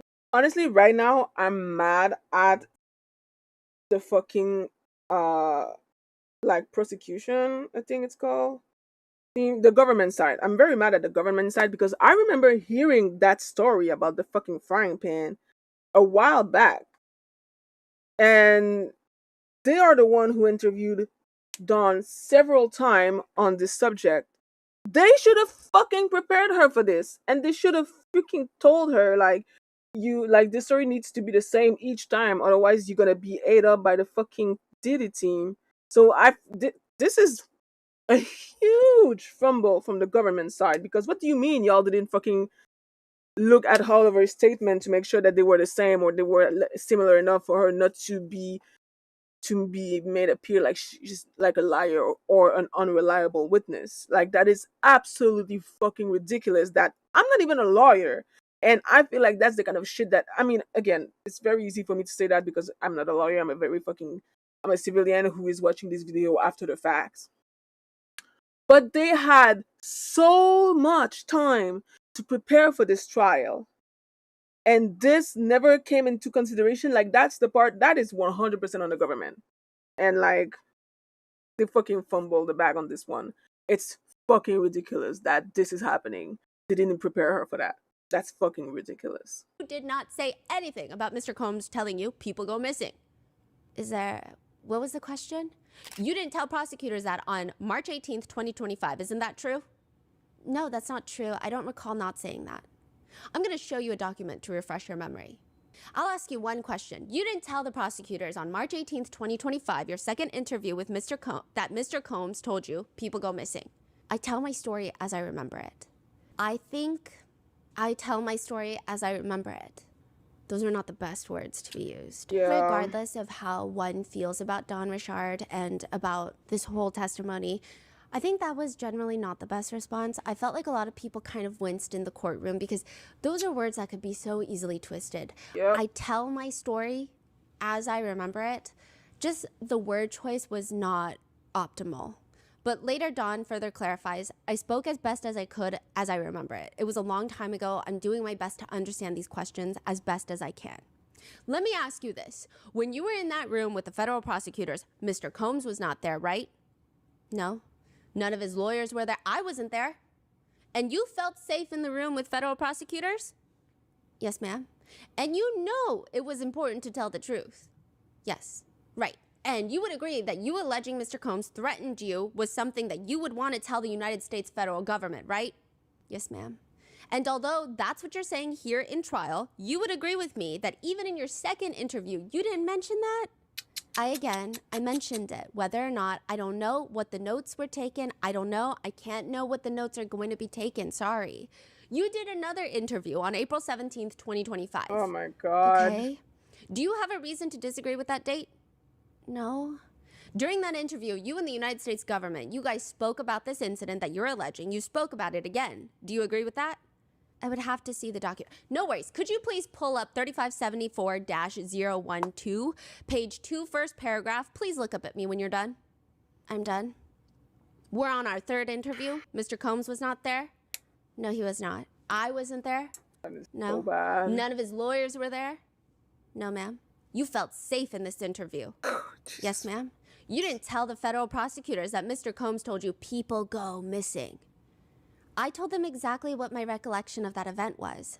So your recollection that day was that Mr. Combs didn't threaten you by telling you that people go missing.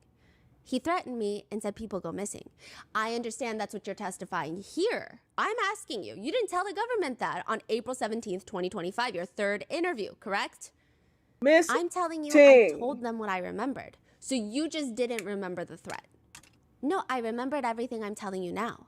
Ms. Richard, isn't it true that the first time that you mentioned and alleged that Mr. Combs told you people go missing was a week ago on May 10th, 2025?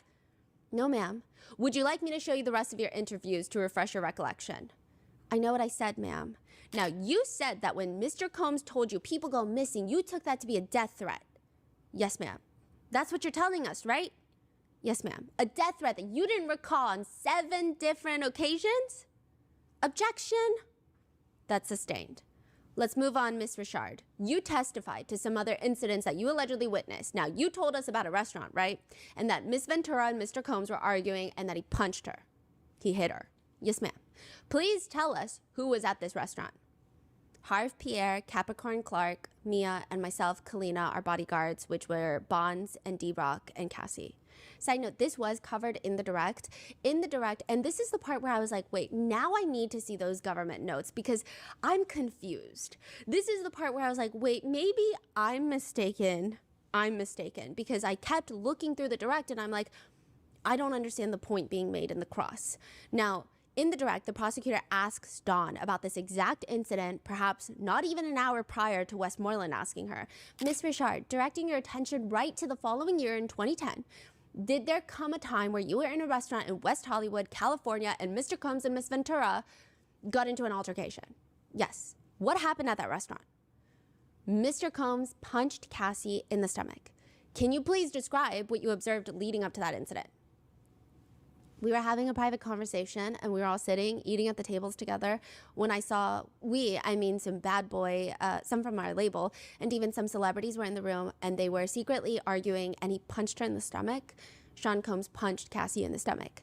She immediately bent over and then he told her to leave because I could see him point out and she went out and left the room. Who, if any, of Mr. Combs' employees were present? Harv Pierre, Capricorn Clark, Mia, D-Rock, Bonds, myself, and Kalina Harper. What, if anything, did Harv Pierre or the other employees present do to intervene after the incident? They didn't. No one intervened. We didn't. So now back in the cross-examination, Westmoreland is asking Dawn about it. Now, you've spoken about that incident before, and you remember being asked who was all there, right? Do you recall alleging several celebrities were actually there? Yes. So when the government asked you who was all there, and I asked you who was all there right now, you didn't mention any of the celebrities, right? Please recall those celebrities now. Usher was there, Jimmy Iovine was there, Neo came through. There were few others. I don't recall those people, but those were the ones I remember talking to. Those are the ones you remember talking to. Any reason why you left those individuals out when I asked you the question? I thought you were recalling what I mentioned here, asking me to give you the names of the people I mentioned here. Any reason you left these individuals out when the government asked you the question? She just asked me who was there. And if those individuals were there, why didn't you say their name? I'm not sure.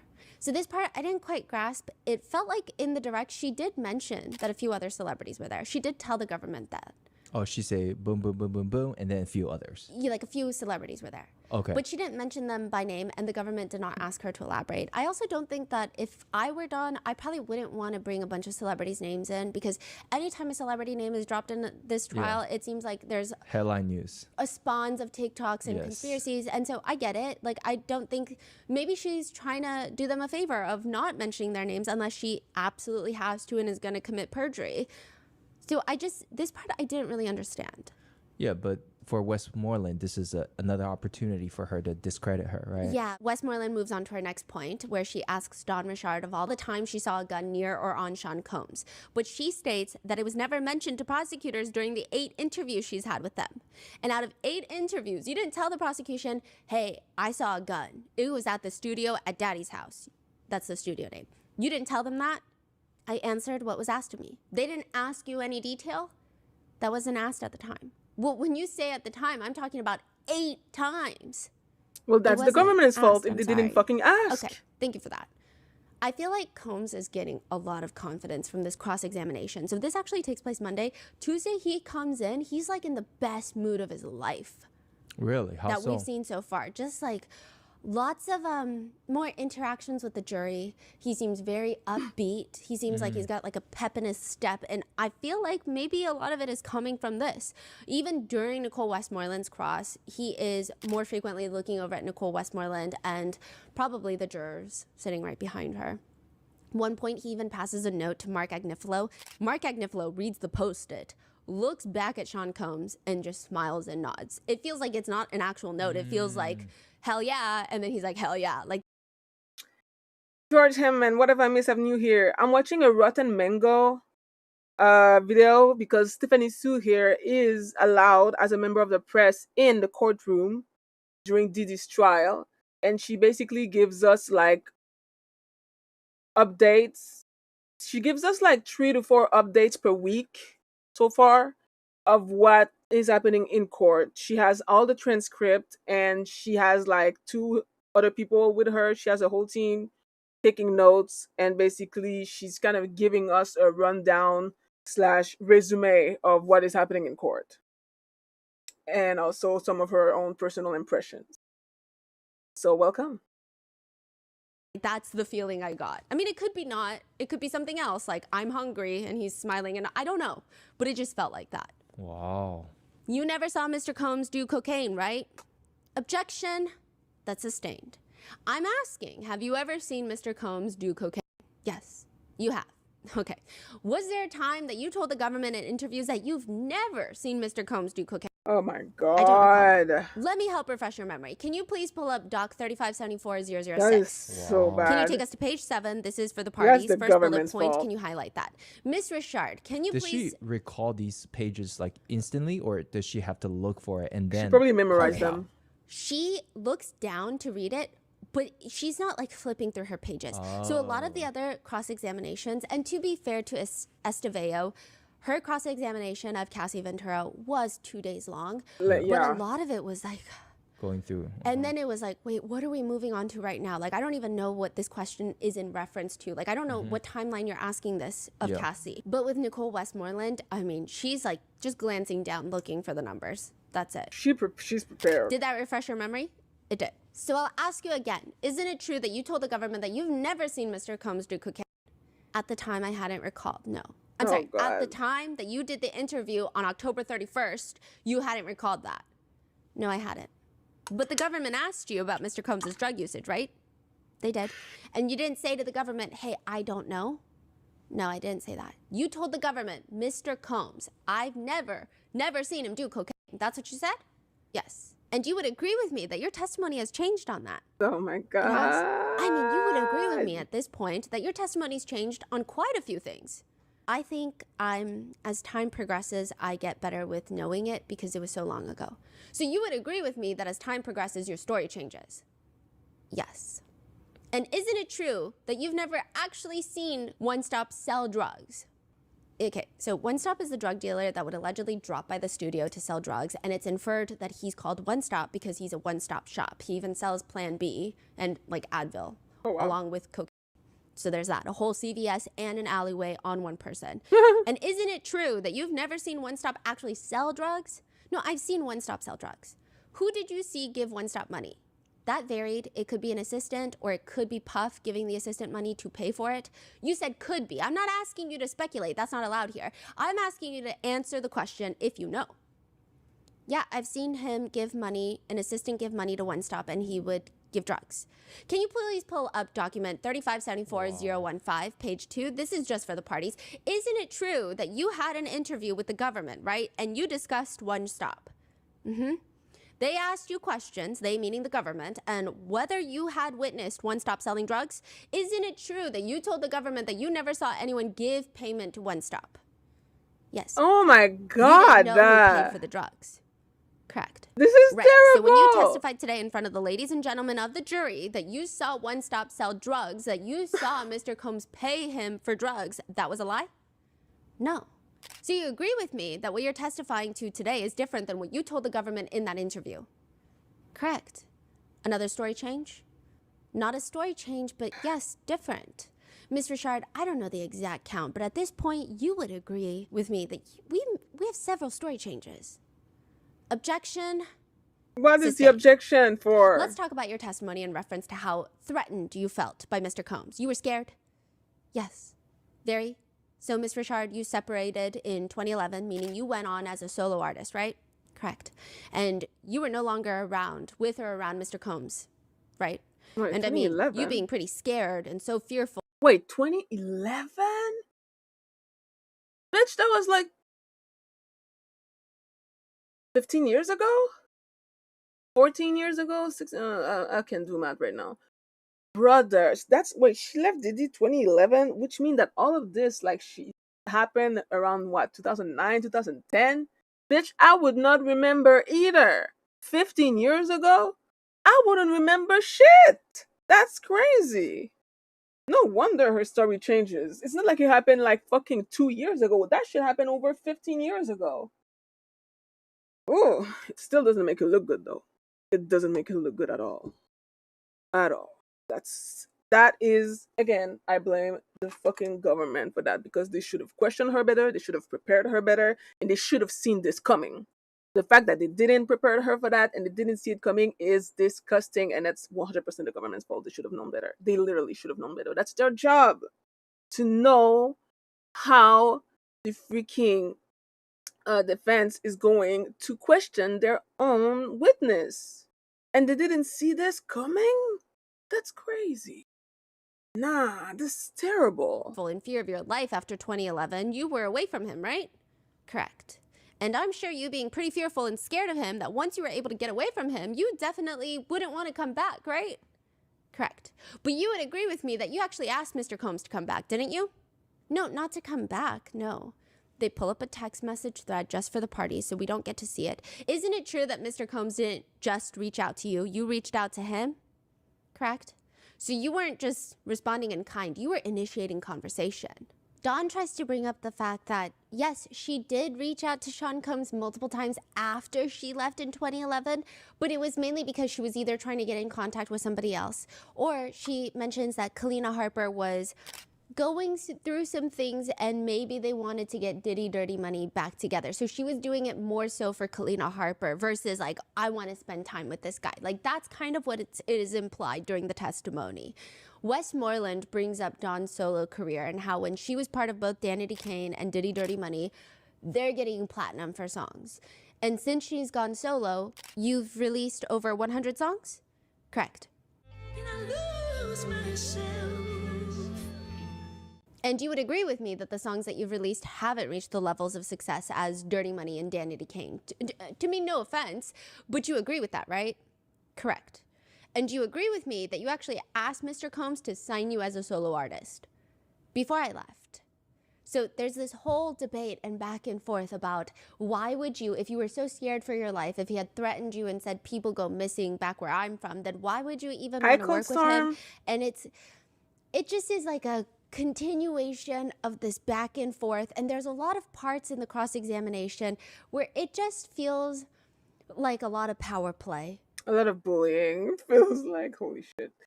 I'm Stephanie, so I was in college with her. It's good to see her as a press member at the government. Oh, yeah, you were in college with her? That's so funny. The world is so small. I mean, yeah, she has like a pretty successful YouTube career for the past, what? I mean, I started watching her during the pandemic. And seeing her grow, I would say I've been watching her for like, what, 3, max 4 years now? Something like that. And seeing her growth and where she came, like from what I've seen, where she came from, and to being part of the press in a Diddy trial is crazy. But I'm also so fucking proud of her. Ever since she released her Rotten Mango podcast in an official form, in an official channel, in a very professional manner, like a year and a half ago, she's been fucking kicking ass. Like, it's so good to see that for her. I'm so happy for her. Are you excited for the 30th Cold Storm? No, I'm not. Because it's probably because of the fucking reset in Marvel Rival. And I haven't been playing Marvel Rival enough lately, which shows because I'm still in Diamond 2. Ugh. That's what it feels like. For example, Westmoreland would say, music is your dream? Yes. And you've been trying to succeed at it for a long time. I did succeed at it. Yeah, in she the did. past, now.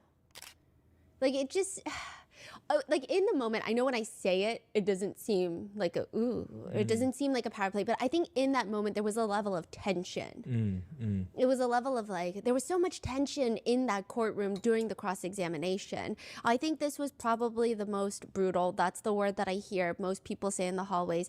It was just brutal to watch. It was brutal to hear, to witness. In one line of questioning, Westmoreland asks Dawn, "You once yourself had fame, right?" It just, everything seems It's like really there is mean. an emphasis on Dawn Richard only It's doing so well in her musical mean. career when she was associated with Sean Combs. And there's really just, it just was a lot. Because up to what? A year ago, Diddy was still one of the biggest names in Hollywood and in the music industry. So it is normal for someone who used to be in Diddy's team, who then had a fall off with Diddy, to not do as well. Because Diddy will never allow someone who crossed them or decided to leave him to do well in the music industry. Because he literally used to be the music industry. This man literally was the music industry for over 20 fucking years. So it's so unfair to say that she stopped being successful after she left him when she managed to actually still like keep a decent career, even though she was no longer being managed by a fucking psychopath rapist wife beater. But damn, that's evil. Gosh darn it. You're in Platt?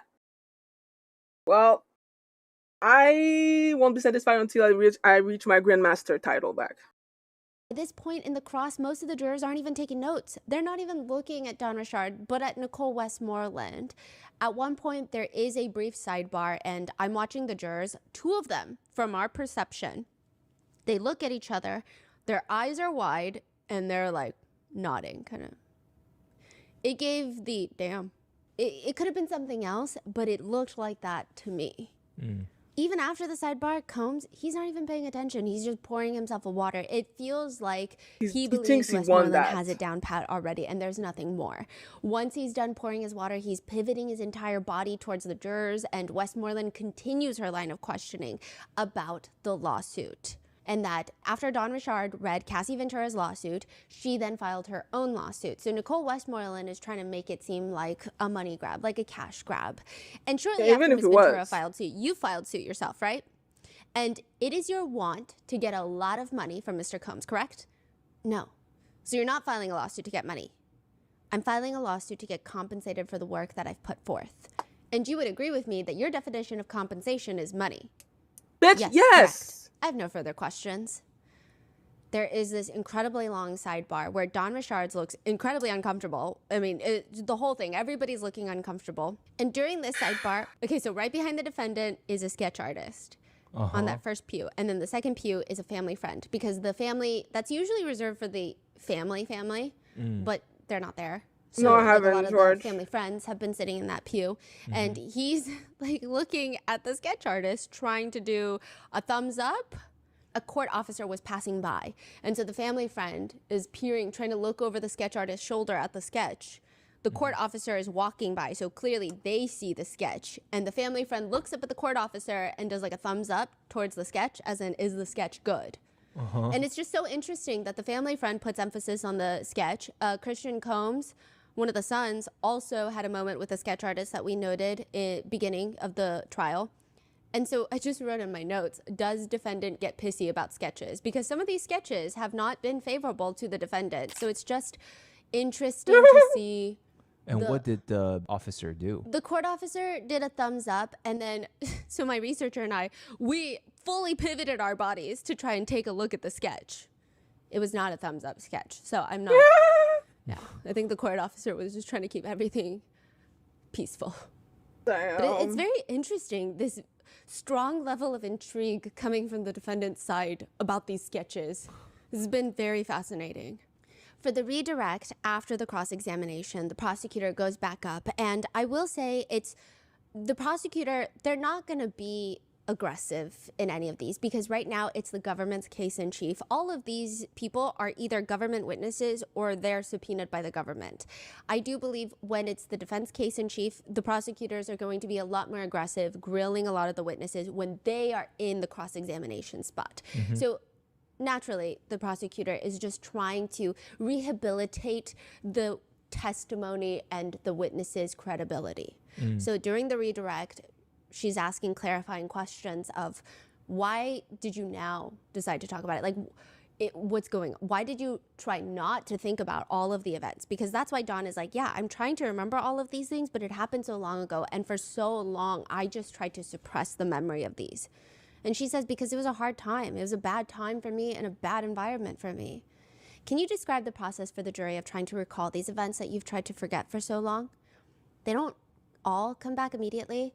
I have to go back to memories that I don't want to, and it takes time to remember things that have happened during that time that you try to forget. Miss Richard, without speaking about your personal condition, what, if any, memories have you been trying to suppress? The environment was volatile and it was very hard to work, and so I tried to erase those things from my mind. She said that every day it does get easier, but one thing to note is during the redirect, they mentioned that every single time in every meeting with the government, Dawn Richard has detailed interactions between Sean Combs and Cassie, and they were violent. And there was Cassie being attacked and beaten. That has always been consistent. Now, there is a quick sidebar that's held before Westmoreland does her recross, where she asks the judge, and we don't hear this in court. We only see this on the transcripts after. So we come home for the day, and then we can see what was happening during the sidebar. So Westmoreland is asking, I'm asking this out of abundance of caution. You might not have an objection. We talked about it yesterday, but you asked her about the financial contention of the lawsuit. I'm going to ask her if she's aware of the $22 million demand. So this is what they were referencing earlier in the cross of this is the letter that your lawyer sent in demand. To which the prosecutors don't like this. She's already testified that she doesn't know there's a $22 million amount that is included, but I don't think that you've laid the foundation that she would have any reason to have knowledge of that amount, even though she said she never looked at that document. Westmoreland continues to argue, I don't think she needs to look at the document to have knowledge. I think she authorized them to file suit on her behalf. I want to ask if she's aware. If she's not, she could say no. Agnifilo makes a further comment. Your Honor, can I add one thing? I think the number is so large. It's just, it goes to her credibility when she says she doesn't know that a lawyer asked for $22 million on her behalf. Is different than she doesn't know that a lawyer asked for $100,000 on her behalf. One strains credibility, I think. 22 million for a billionaire like Diddy isn't that big, though. Let's be fucking honest. Everybody so far was being suing him is asked millions of dollars. Why? Because they know he can afford it. Plus, she wasn't compensated enough for all the work that she did for him years ago, and that's a fucking fact. Everybody know him. This motherfucker is a fucking cheap bitch, despite the fact that he has so much. He's a cheap ass bitch. So the only thing he probably spend money on is fucking prostitutes. Though fully disagrees, saying that's not true. I mean, if she doesn't know what demands have been made, she doesn't know. You can ask questions if you think that someone in her position would know what the number is, then there are a number of questions you can ask to try and establish that she does or does not know. So you can do that, and let's take it from there and see if you get to a point where the witness says that she's been following and receives the updates from her lawyers and all the other stuff, and then you can take it from there and you can raise your objection there. So during the recross, Westmoreland starts with the point Dawn Richards requested, regardless of if it's for a friend or not, that she wanted to get the band back together. And she's just pointing out that means you're going to be spending a lot of time with Sean Combs, even though he threatened your life and you were deathly afraid of him. You still want to spend time with him. And then she moves on to the lawsuit. And then you went and hired your own lawyers, right? Yes. And you filed your lawsuit, yes. And you were hoping to be nicely compensated for that, correct? For justice. And justice for you would be money. It would be to be made whole and also be paid for the time that I was with Puff, with Sean Combs, which means money. Yes. Girl, No further yes. questions. Was dismissed? No. You're not? No further questions. And with that, the judge looks at Dawn Richard. Thank you very much, Miss Richard. The government may call its next witness. Bruh.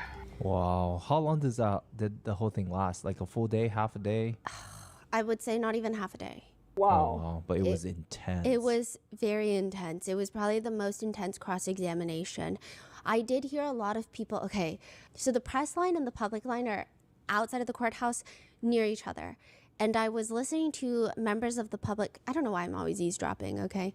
But I was listening to them and they were talking about, they were anticipating that Dawn Richard is going to be testifying. And one of them, who the exact verbiage I believe they used was along the lines of, and they're going to come at Dawn Richard. And he was saying, you know, she's not pregnant like Cassie is. She didn't have this romantic relationship with Sean Combs like Cassie did.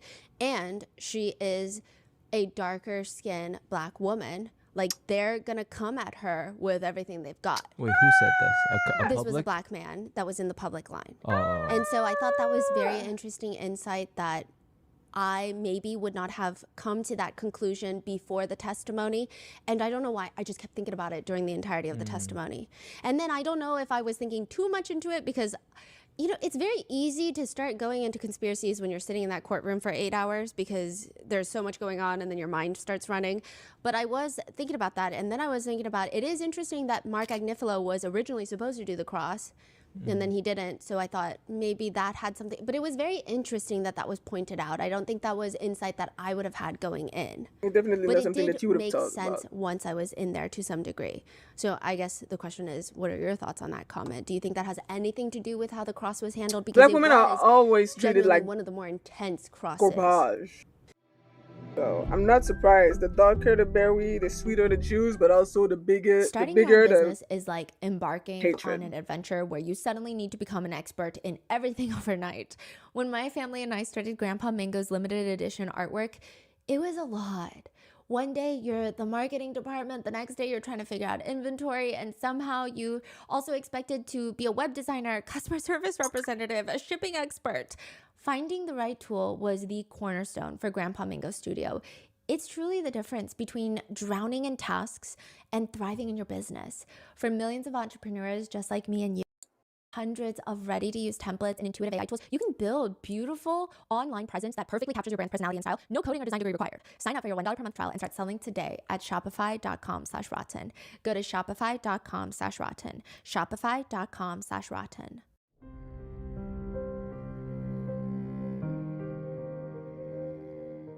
I did talk to Dawn Richard's attorney. I spoke with her very briefly. She was actually sitting in front of us in the courtroom, but I was on a Zoom call with her, just asking her about, because I think it's just very interesting to see the human aspect of testifying. I mean, even when she went up there, she pointed at Sean Combs. It's a lot because Dawn Richard is a musical performer, so she is comfortable in front of a lot of people, but this is not her field. And what she said was that a lot of witnesses that do end up testifying, sometimes the feeling that they might walk away with is like, I wish I could have clarified something, or like, I feel a little bit misunderstood. And that's just kind of what happens when you get cross-examined as a witness. I think a lot of people feel like I didn't really get to say what I wanted to say, or my words got taken out of context. I didn't get to explain, I mean, the cases I have representing victims of sexual assault, my team and we spend a lot of time reaching out and trying to get people to be witnesses, to come in and testify. And I would say 99% of people don't want to do it. They want to stay as far away as possible from the courtroom. They're terrified.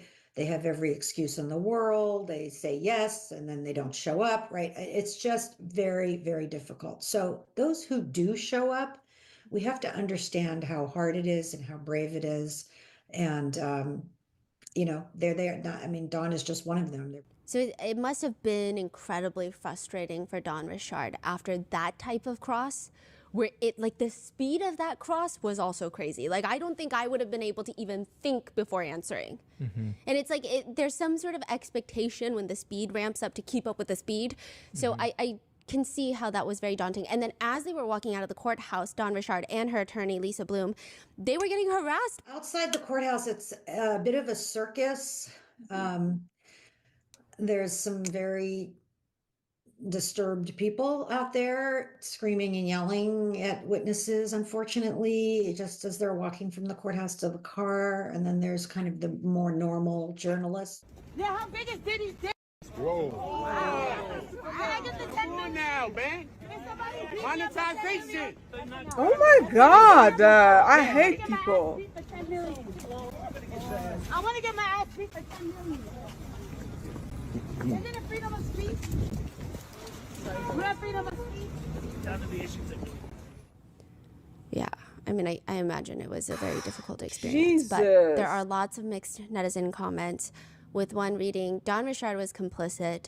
She watched Combs violently abuse Cassie and a former assistant, but she continued working with him anyway. And for what?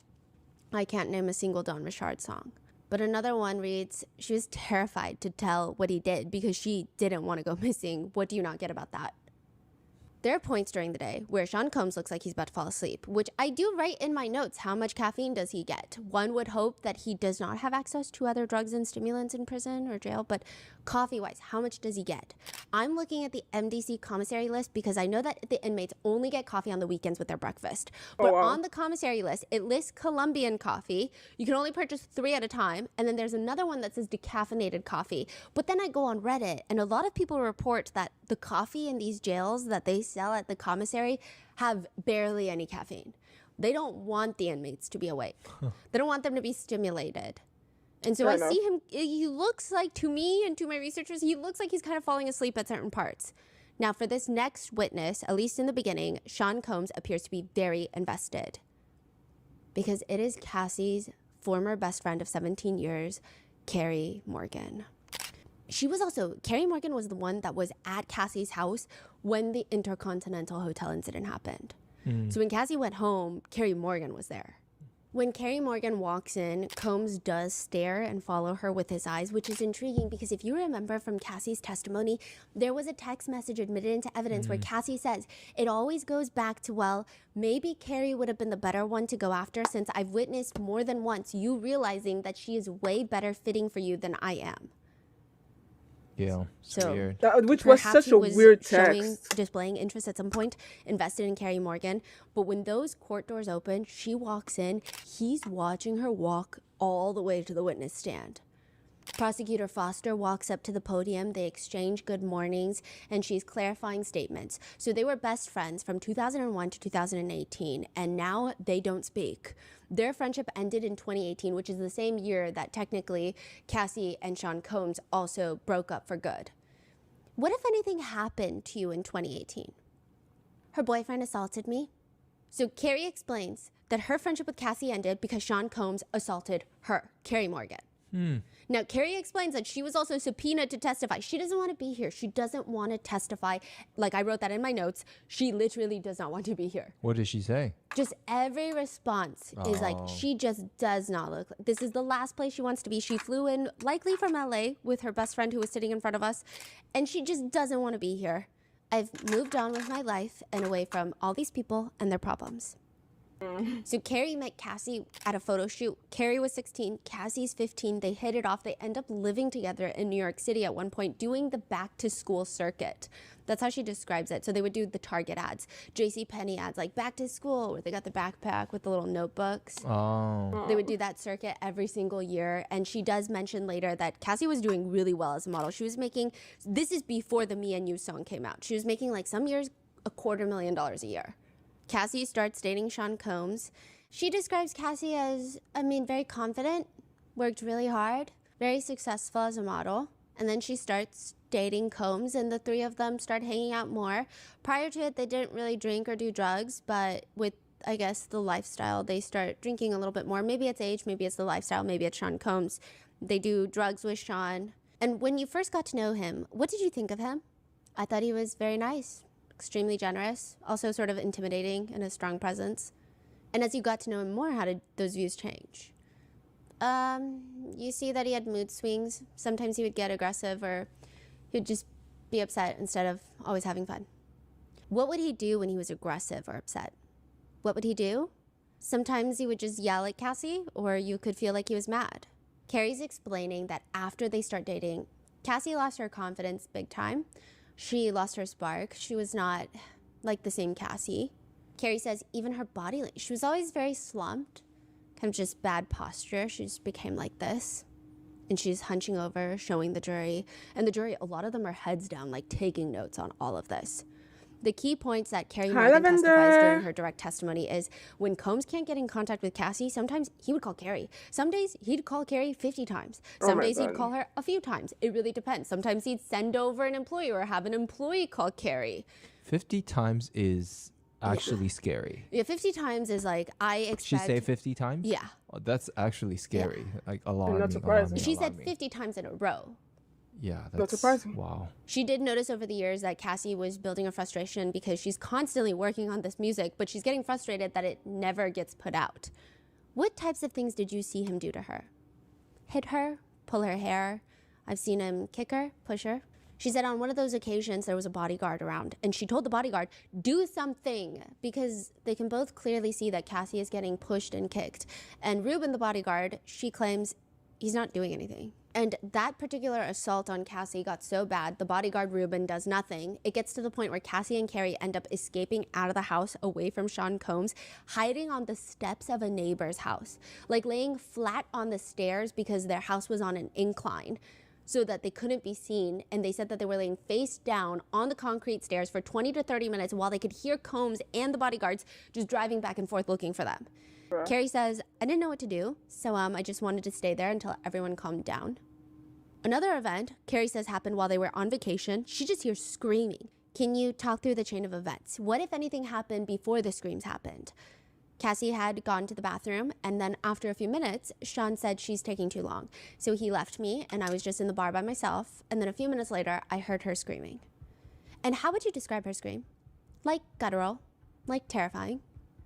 What did you do? So I heard her screaming. I went to the hallway. The hallway was extremely long, and they were coming out of the master bedroom, and he was dragging her by the hair on the floor. And how far did you see him drag her by the hair? I probably saw like 10 feet. And then I ran back to get my purse so that we had credit cards and a phone and stuff. And when I came back, they were outside. So I didn't actually see him drag her all the way down the hall. Carrie says that she ran and got her bag just in case they needed to run away, and she wanted to have money and a phone. I saw him push her on the ground, and she hit her head on the brick. And how did you see Miss Ventura react after she hit her head on the brick? She didn't move. She fell on her side, so she was like in a loose fetal position, I would say. Were her eyes closed or open? Closed. Carrie says she thinks that Cassie knocked out because she didn't move for like 20 or 30 seconds. Sean and I were yelling at each other, and while we were arguing, she got up and ran into like a wooded area, barefoot. What did you do? I jumped into a golf cart there was 2 golf carts in the driveway, in the circle driveway. I got in one, Sean went in the other one. We went different ways looking for her. Carrie ends up finding her. She came running out of the woods. She got in my car. I turned the lights off. We drove. I don't remember where we parked the golf cart, but we ended up hiding in a ditch. Oh my God. And they could hear Sean and his friend trying to find them, so they're hiding in what feels like hours in this ditch, and Cassie is crouched down with what she describes as a really big bump on her forehead. During this testimony, it's interesting how much Combs' body language resembles someone from the press. Like, he will cock his head to the left, listen with his hand over his notepad, and then once he hears something that he thinks is of interest, he'll start jotting it down. Like, that's one thing all of us, the RM researchers, are writing down, is like, sometimes he genuinely looks like a member of the press found a way to sneak up there.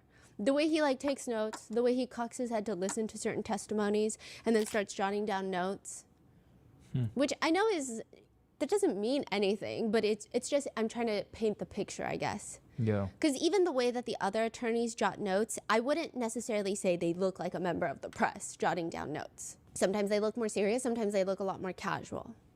During those times you saw violence, did you ever see fighting back? Eventually, yeah.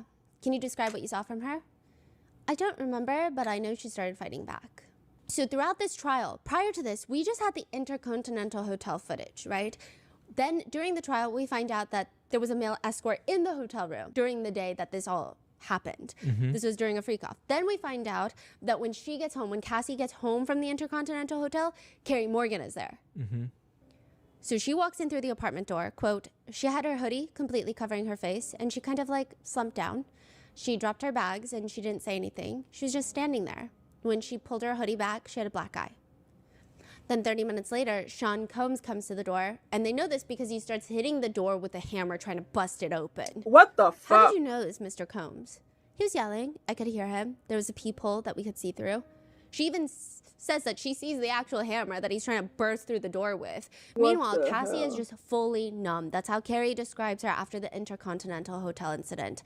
She was just sitting on the couch. She wasn't doing anything. I was freaking out. And she was just like, she didn't care if he came in and killed her. She was just like, Wow. I think other parts of Carrie's testimony that some jurors looked locked in. Other jurors, they looked kind of bored, like they were falling asleep. But at this part, it felt like all of them were taking notes. Carrie doesn't really remember who, but somebody called the police. And the only thing is, they asked Cassie for her ID, and she wouldn't give it to them. She wouldn't tell them her name, and eventually they left. She says the whole relationship was very toxic. I wanted her to do what she wanted to do, but sometimes I would tell her that she could leave. Cassie would tell Carrie, no, I can't, because my job, my car, my apartment, he controls everything. She would lose her entire livelihood. Not only that, Carrie mentions that she was the only friend really in Cassie's life at the time. All of her other friends were all employees of Sean Combs. And the thing that she noticed is every time Cassie talks to them, she's more adamant than before that she's going to stick it out, if you will.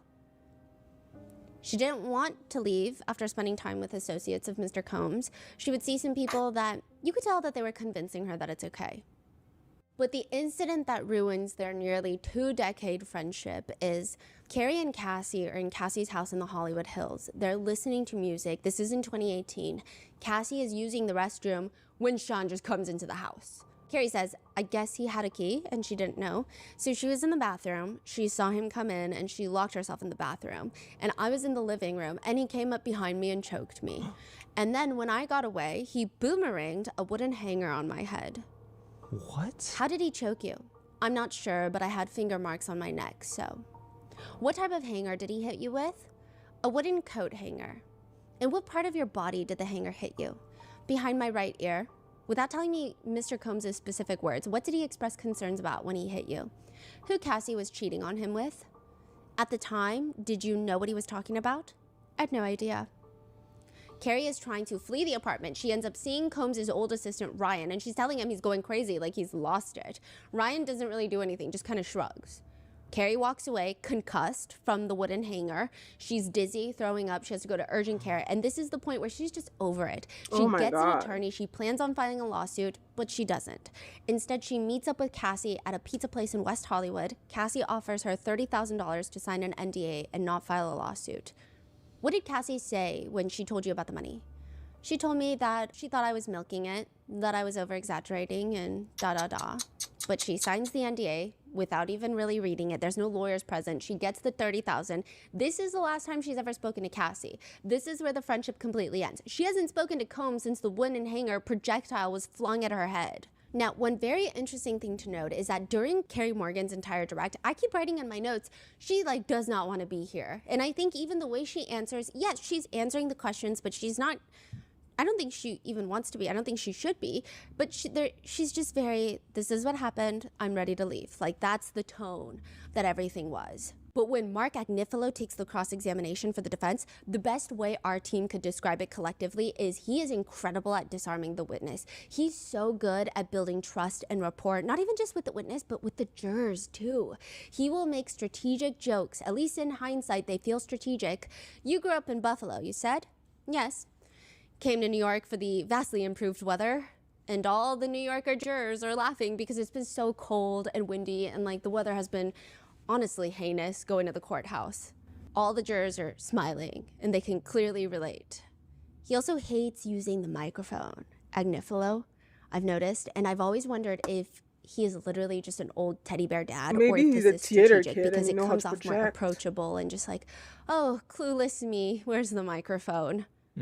Mark Agnifilo is so good at disarming Carrie. She starts opening up. She's way more receptive to his questions. She seems way more engaged than she was during her direct. During her Really? direct, yeah, she answered just enough to show, hey, I answered your questions. During the cross, she's giving out more information. Really? Yeah, and another side note is Westmoreland and Agnifilo are great at addressing the members of the jury. The prosecutors, I feel like they do say things like, could you explain to the jurors? Could you explain to the jury? But they kind of act like the jurors don't exist, is the vibe. I'm sure if I pour through the transcripts all over again, just specifically searching for the parts that they address the jury, I will find it. But it's done in a way that feels so minimal or non-existent. But Mark Agnifilo, even though for the witness, he acknowledges Carrie Morgan was subpoenaed. You don't want to be here. Like, he tells her that he's going to do his best so that she can get out of here. With the jury, he's always like, wait, I'm confused. Also, maybe the jurors are confused. So could you explain it for us? Like, it's very, like Yeah, he doesn't yeah. say those exact words, but he doesn't make it seem like invisible force field. Yeah. They're just watching, like, the press and the public. He knows exactly what he's here to do, which Yeah. is convince the jurors. Yeah, even Nicole Westmoreland is like, you know, ladies and gentlemen of the jury, could you explain to the ladies and gentlemen of the jury?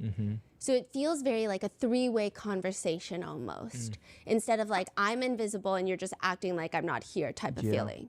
Carrie mentions in the cross-examination that Cassie was probably jealous of Kim Porter.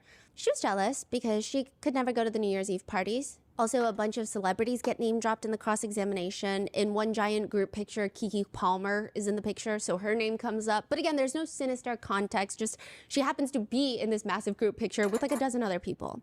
Mark is trying to prove that Combs had helped set Cassie up with other artists for collaborations that were much larger than her, aka trying to help her career. He And yet, casually just nothing throws up in the happened. middle of the cross. I think you said Lil Wayne. Carrie Morgan is like, I didn't say that. You didn't? No. Sorry. Do you know if that's true? That she worked with Lil Wayne? Yeah. Not that I can't. That's fine. That's fine. Do you remember any other artists that Miss Ventura did work with? And at that moment, I was like, I feel like he did that on purpose because nobody heard Lil Wayne unless maybe he's looking at the meeting notes from Carrie Morgan and the government. But then he would have pulled it up. I don't know. It was just so bizarre. No, I can see it. I can see him just like Taking Lil a shot. Wayne, yeah. Eminem, like just throwing names out there to. Yeah. Wow. That's fine. That's fine. Do you remember any other artists that Miss Ventura did work with?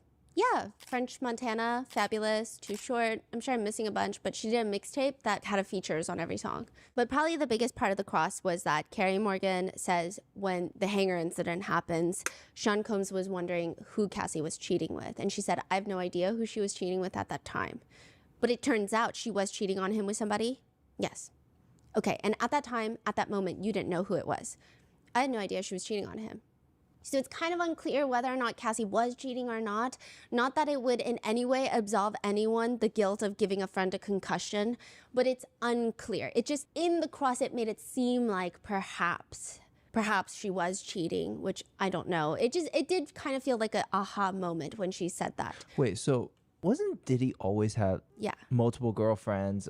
I guess the picture that the defense are trying to paint is it was like a two-way toxic relationship. Right, toxic. Now the cross ends because she was and cheating the and he was redirect, beating the her. main focus of the prosecutor is that Combs was violent, and he was not just violent when he was jealous and accused Cassie of cheating, like the defense is trying to make it appear, but he was violent for all things. They asked Carrie why Combs was attacking Cassie during the vacation, and she said that she was taking too long in the bathroom. One very interesting moment, Mark Agnifilo tells Carrie Morgan that she has to speak or say yes or no into the mic rather than shake her head, because the court reporter is only taking down spoken word.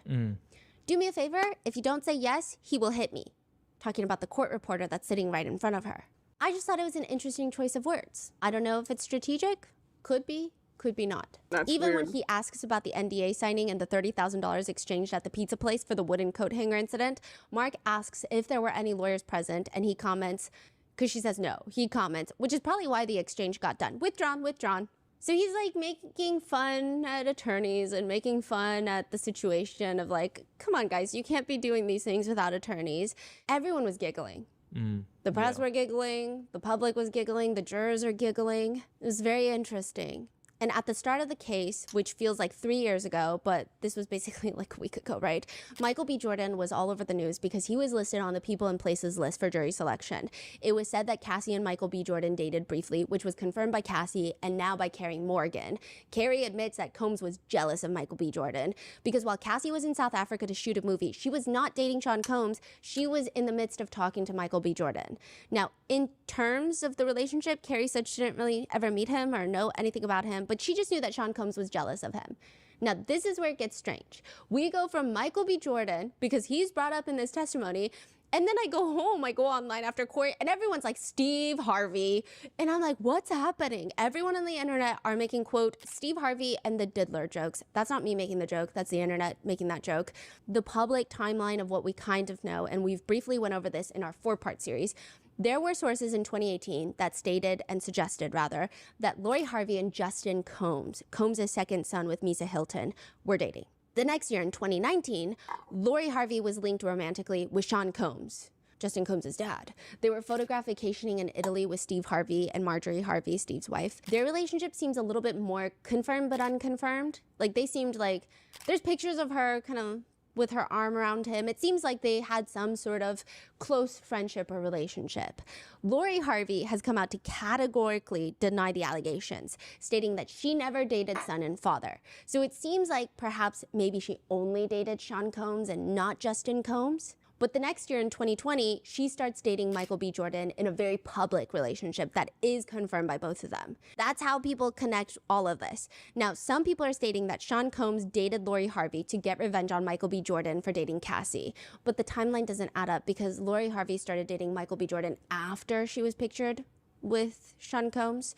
Others say that the vacation to Italy between Combs and Lori was not for Combs and Lori. It was for Combs and Steve Harvey because they were secretly dating, which I tried to find some actual substance to that. It's just a bunch of internet rumors so far, as well as a lot of AI-generated content. However, Steve Harvey does make what I think a normal person would consider, rightfully consider, an alarming amount of baby oil jokes. With one segment on his show, someone asks him for tips. This cute little middle-aged lady asks, my husband and I watch the show. He often takes your advice. And well, recently I was in the room laying down. He came in there and he squirted cold baby oil on my back. It was very cold. It was ice cold. And whatever mood I wasn't in it anymore. And neither was he. So Steve, you give good romantic tips. Can you share some techniques? Steve says, player came in here with that cold ass baby oil. Listen to me. I talk about baby oil all the time because it's a specialty. You got to be a baby oil professional. You need to microwave this baby oil before you come in there. Now, most people don't have a microwave in their bedroom. I've installed one because I need hot baby oil at handy. Now, you don't want to put no microwave in your bedroom. Here's a couple of low budget ways to accomplish it. Run a sink full of hot water and just lay the bottle of baby oil in there for about 15 minutes.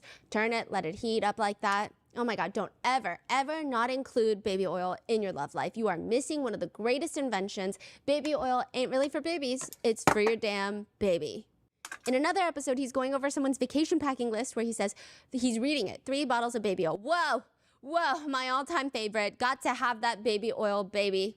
My all-time favorite, baby. 3 bottles of baby oil. Wait, when was this? Is this before the whole Diddy baby oil thing? Yeah. Oh, this is before the baby oil Yeah. Diddy situation came up. Yeah. Oh, So okay. he's just been like a baby oil lover. I see. Which Maybe a lot he's of the people one who taught are. Diddy A lot of about people it. use it. It's not unheard of. It's pretty common from what I can see for intimate situations. But I guess you don't really hear. Yeah, not like 50 Yeah. bottles. Like, Yeah, and you don't really hear people like talk about it on TV with Not such like that. enthusiasm of like yeah. greatest invention. In another segment, he's giving advice to a pastor and his wife who have been married for 32 years. I'm just gonna keep it real with you. Y'all have been having bowling night and pizza night and like that, just throw baby oil in there, pastor. It ain't nothing simple about throwing some baby oil in there. I'm telling you, baby oil, it just goes with everything. You can get baby oil on pizza. I done got it on pizza. Before you taste it, you can't even hardly taste it. I had baby oil all around my mouth before. I don't even know what's on there. I'm just a baby oil type of night. It's just baby oil. Praise the Lord, baby oil. Praise the Lord, baby oil. Yeah. So that's why Steve Harvey's Instagram comments are now filled with baby oil comments and memes. But there doesn't seem to be an actual direct link. But back to the cross-examination with Carrie Morgan. Mark Agnifilo moves to admit Defense Exhibit 1620, which is a text message from Carrie Morgan to Sean Combs, and it's a poem, which the prosecutors object. But Mark argues the reason that the poem can be admitted into evidence is, quote, "I've never known a poem offered for its truth." He's basically saying no one's going to think that this poem is definitive truth, so that's why it should be admitted. It is admitted, and the poem reads, condensed, "Deep at the center of my being, there's an infinite well of love. I now allow this love to flow to the surface. It fills my heart, my consciousness. The more love I use and give, the more I have to give. The supply is endless." It's like a self-love poem, and Mark is just pointing out that Carrie sent it to Sean. So he's telling the jurors that Sean and Cassie had friends all around them from both sides that wanted them to work out. Unrelated to the case, well, semi, but there's this really sad moment where Mark Agnifilo asks, "For 17 years, you guys were best friends, and you haven't spoken to her since?" No. I'm trying to understand this. At the sake of being Captain Obvious, it's May 2025. You have not spoken to Cassie in what, almost 7 years? Yes. In that period of time, she left Sean Combs 6.5 years ago. The reason I stopped speaking to her was because she was not supportive of me after that incident. It all comes back to what you said on Direct. Tell me if I'm right, where she said that you were overreacting about that wooden hanger. Yes. And that ended the 17-year-old friendships, from what I understand. I draw my line at physical abuse. She also has not reached out to me. I don't know why she doesn't reach out to me, so I'm sure she doesn't have the same phone number anymore also. And there's this other part where she's asked about if a text message was sent around Cassie's birthday, and she's like, yes. And she lists Cassie's birthday. Like, she still remembers Cassie's birthday to this day. Damn. It's just kind of sad. It feels very strange. It's like a very weird feeling. And then when she walks off the stand, she goes to the friend that she came with that's sitting right in front of us. As she's walking down the aisle, she just smiles happily at her friend and says, "Let's go." And they just walk out the courtroom together.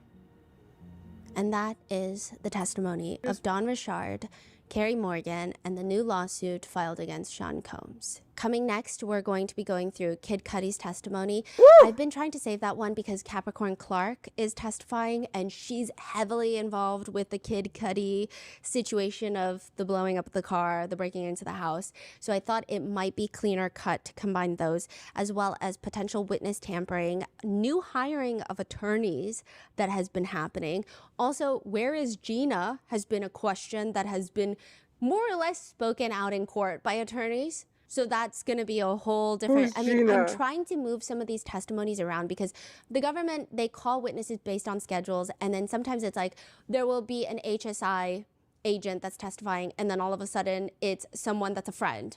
And it just feels, it would just be like, and then it doesn't, like, it's not coherently coming together. So I'm trying to group them in a way where it's like, here's what the government is trying to prove. These are the witnesses, these are the crosses. So all of that will be coming up, as well as the eye drops that have drugs in them. That's a whole thing. So stay tuned. Woo, like in the movie Climax. I've seen that before. In Climax, which is one of the most horrifying horror movies known to men. Whew, child. And there was another 2 hours video update on the Diddy trial. Jesus Christ, bro. Honestly, what a mess. What a mess. What a mess. But that will be all for now. I will now, as usual, take a very long break and come back later to play more video games. So, for those who've been watching, thank you, it's appreciated. Take care, and I'll see ya.